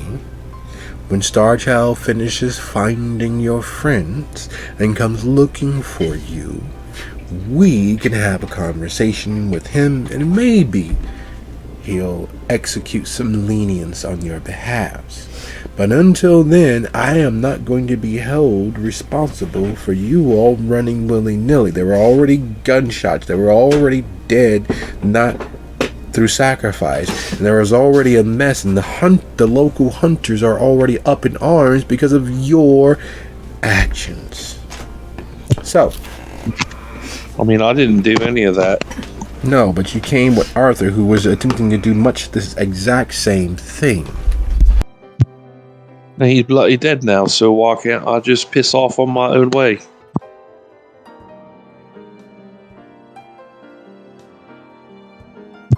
Seems fair to me.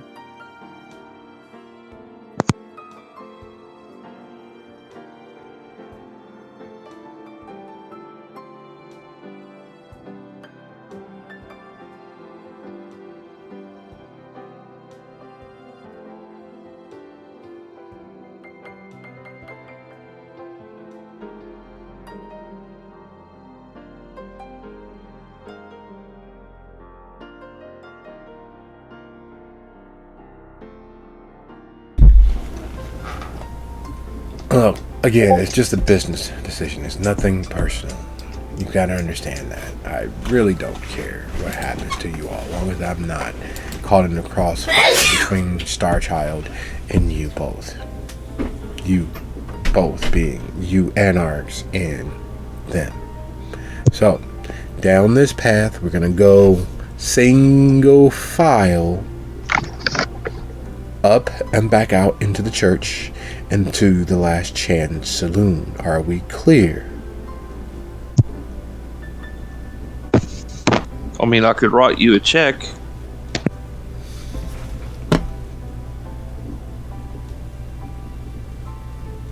Really? You think a check? Oh, God. I mean, you said it was business.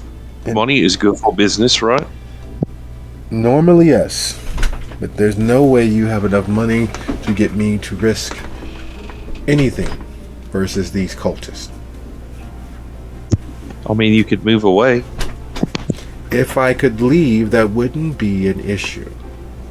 I mean, you can crash at my apartment if you need to. How will we leave? I mean, Tree Thulu went Kasplody, didn't he?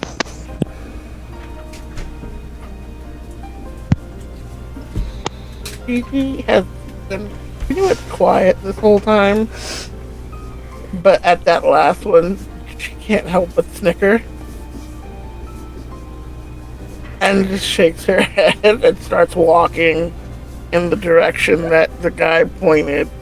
She's like, look, I'm too hurt for this. I don't Nikki will offer her shoulder and will follow suit. All right, I guess, are we going? I guess we're going then. I guess you win this time, dastardly fellow. I am not dastardly. I'm just smart enough to not stand between... Wait. If the tree is gone... Now you're thinking. And for the record, you're all dastardly. You're like one mustache twirl away from Boris Badenoff. Girl, you ain't gonna get through to him. His head's so far up his ass, he can see out his own eyeballs. It sounds uncomfortable. Is it uncomfortable? There's not going to be too many more insults at my expense. I've got a full clip and a backup. So I will gladly empty a quarter of one into either one of you all to prove my point. I have not insulted, nor accosted, nor tackled you into the dirt, ruining and tailor-made Italian pants in this stupid muck. All you had to do was drink from the chalice. All you had to do was drink from the chalice. They would have took you in as one of their own, and we could have had an inside person. But no, you all decided to get them riled up and need to do this ritual tonight instead of tomorrow. Why would you all do that? Again, I was not involved in this.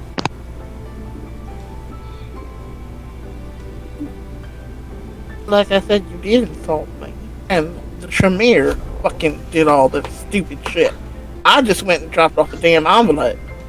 Yeah, you were supposed to drink from the chalice. That was it. Not supposed to get them pissed off. Also, while we're on the subject, you have been pointing a gun at me, and you are kidnapping me. So that's kind of accosting me, don't you think? No, I'm saving you. I'm keeping you safe.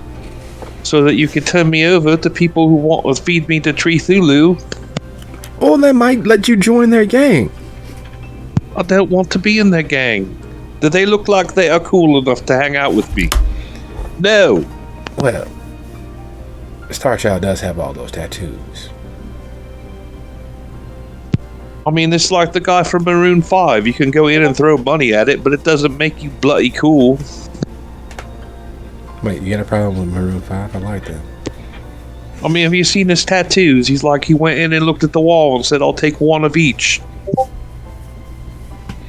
Yeah, but he has such a voice for a man. He sings so falsetto. I tell you, it's like the feminine coming of Michael McDonald. Well, I mean, I'll give you that, but did you ever hear Gomi Pyle sing? He sang like an angel too, but do you want to fuck him? No. Well, there is something manly about all that tall drink of water. If that was my cup of tea, unfortunately, it is not.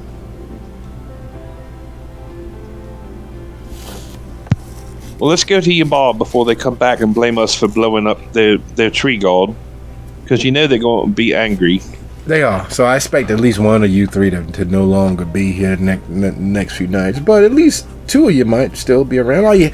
And again, all y'all had to do was drink from the chalice. You were going to be a sacrifice because of Arthur bringing that foolishness down here. I don't know what was wrong with him. But anyway, him bringing that foolishness down here and almost blowing up Star Child is the reason why you were going to end up as a sacrifice. But you found a way to not be a sacrifice, so maybe you can keep that track record going. I mean, I won the fight. I ought to have carte blanche now, right?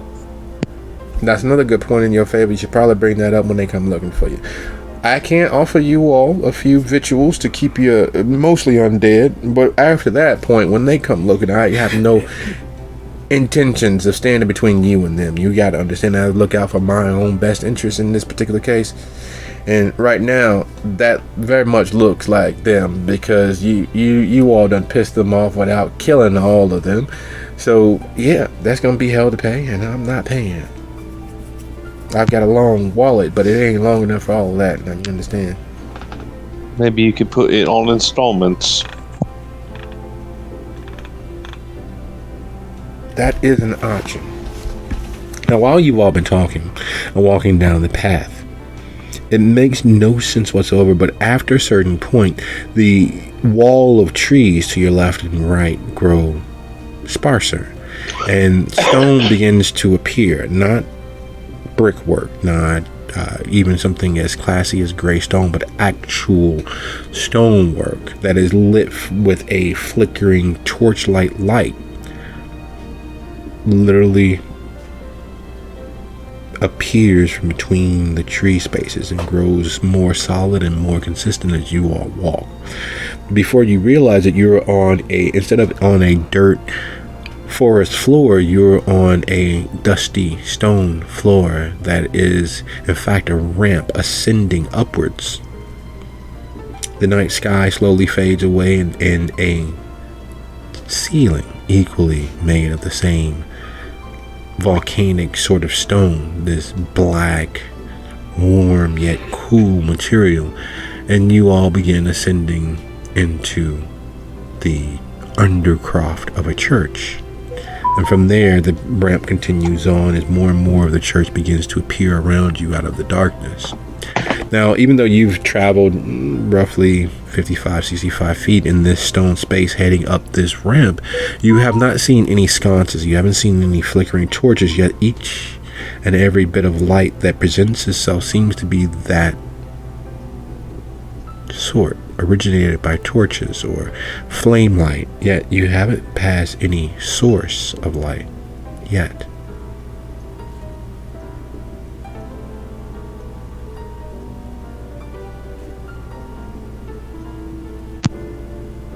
Hey, what's with the lights? What do you mean what's with the light? It's torchlight. It's just they keep everything old at this church for some strange reason. I'm not sure why, but they do. Look, we're trying to be friends here. I kind of like you, but there can't be torchlight without torches. What do you mean there's no torch? We just...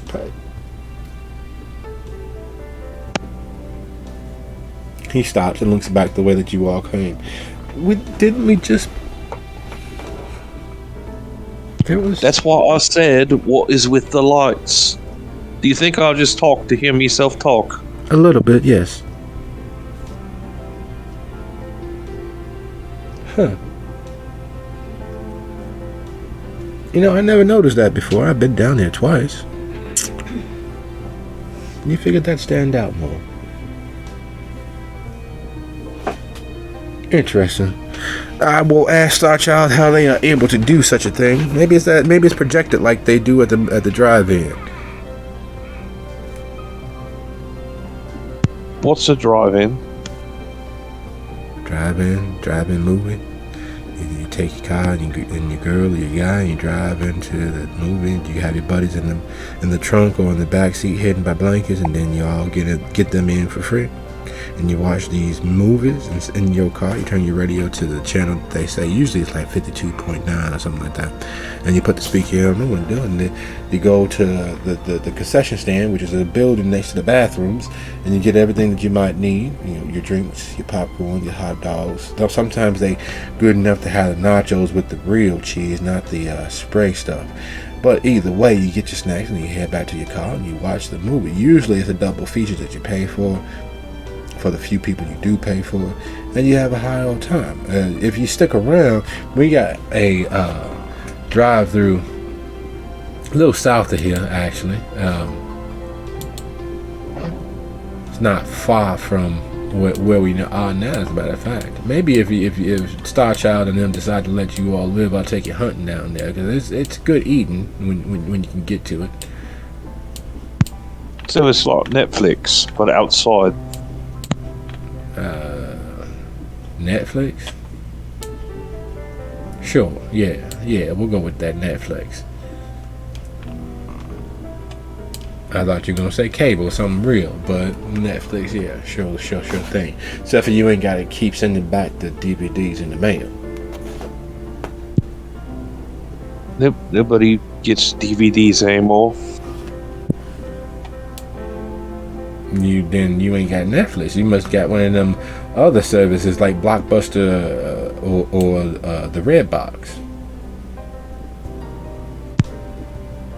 No, just DVDs have gone the way of the dodo. I will have to show you upstairs once we get back to the bar. I have the largest DVD collection that you may think you have ever seen. I've got the entire southwest wall completely filled with all of my DVDs. You sure are getting awful chummy for someone who wouldn't accept a pinky swear. No one does that. We stopped doing that in sophomore year.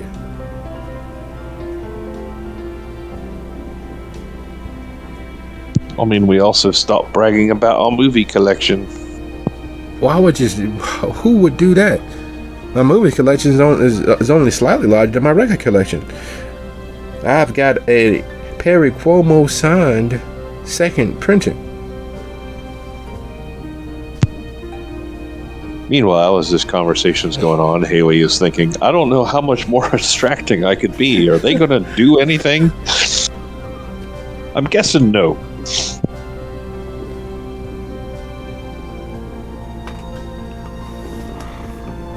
Action does not seem to be the first of mine. Wounded as Gigi is, having come so very close to seeing their life flash before everyone else's eyes, realizing that you all are in fact in Walkerton, Indiana. You are in fact in the middle of nowhere, and you all are in fact no longer a you all. It is currently Gigi and Nikki, and the addition of Haley, alone in the clutches of Warrington, being guided back to the Last Chance Saloon, which kicked off the tumultuous events of this evening, their first evening in Walkerton. The actions and decisions made thus far, reflecting that yes, inaction very much is an action. And while they patiently attempted to work with what was happening around them to respond and account for the decisions of others, a few of their members, a specific member, chose to bend the world to their will. And they are out there in the night with vampiric speed, attempting to not only mentally but physically outsmart an army of cultists.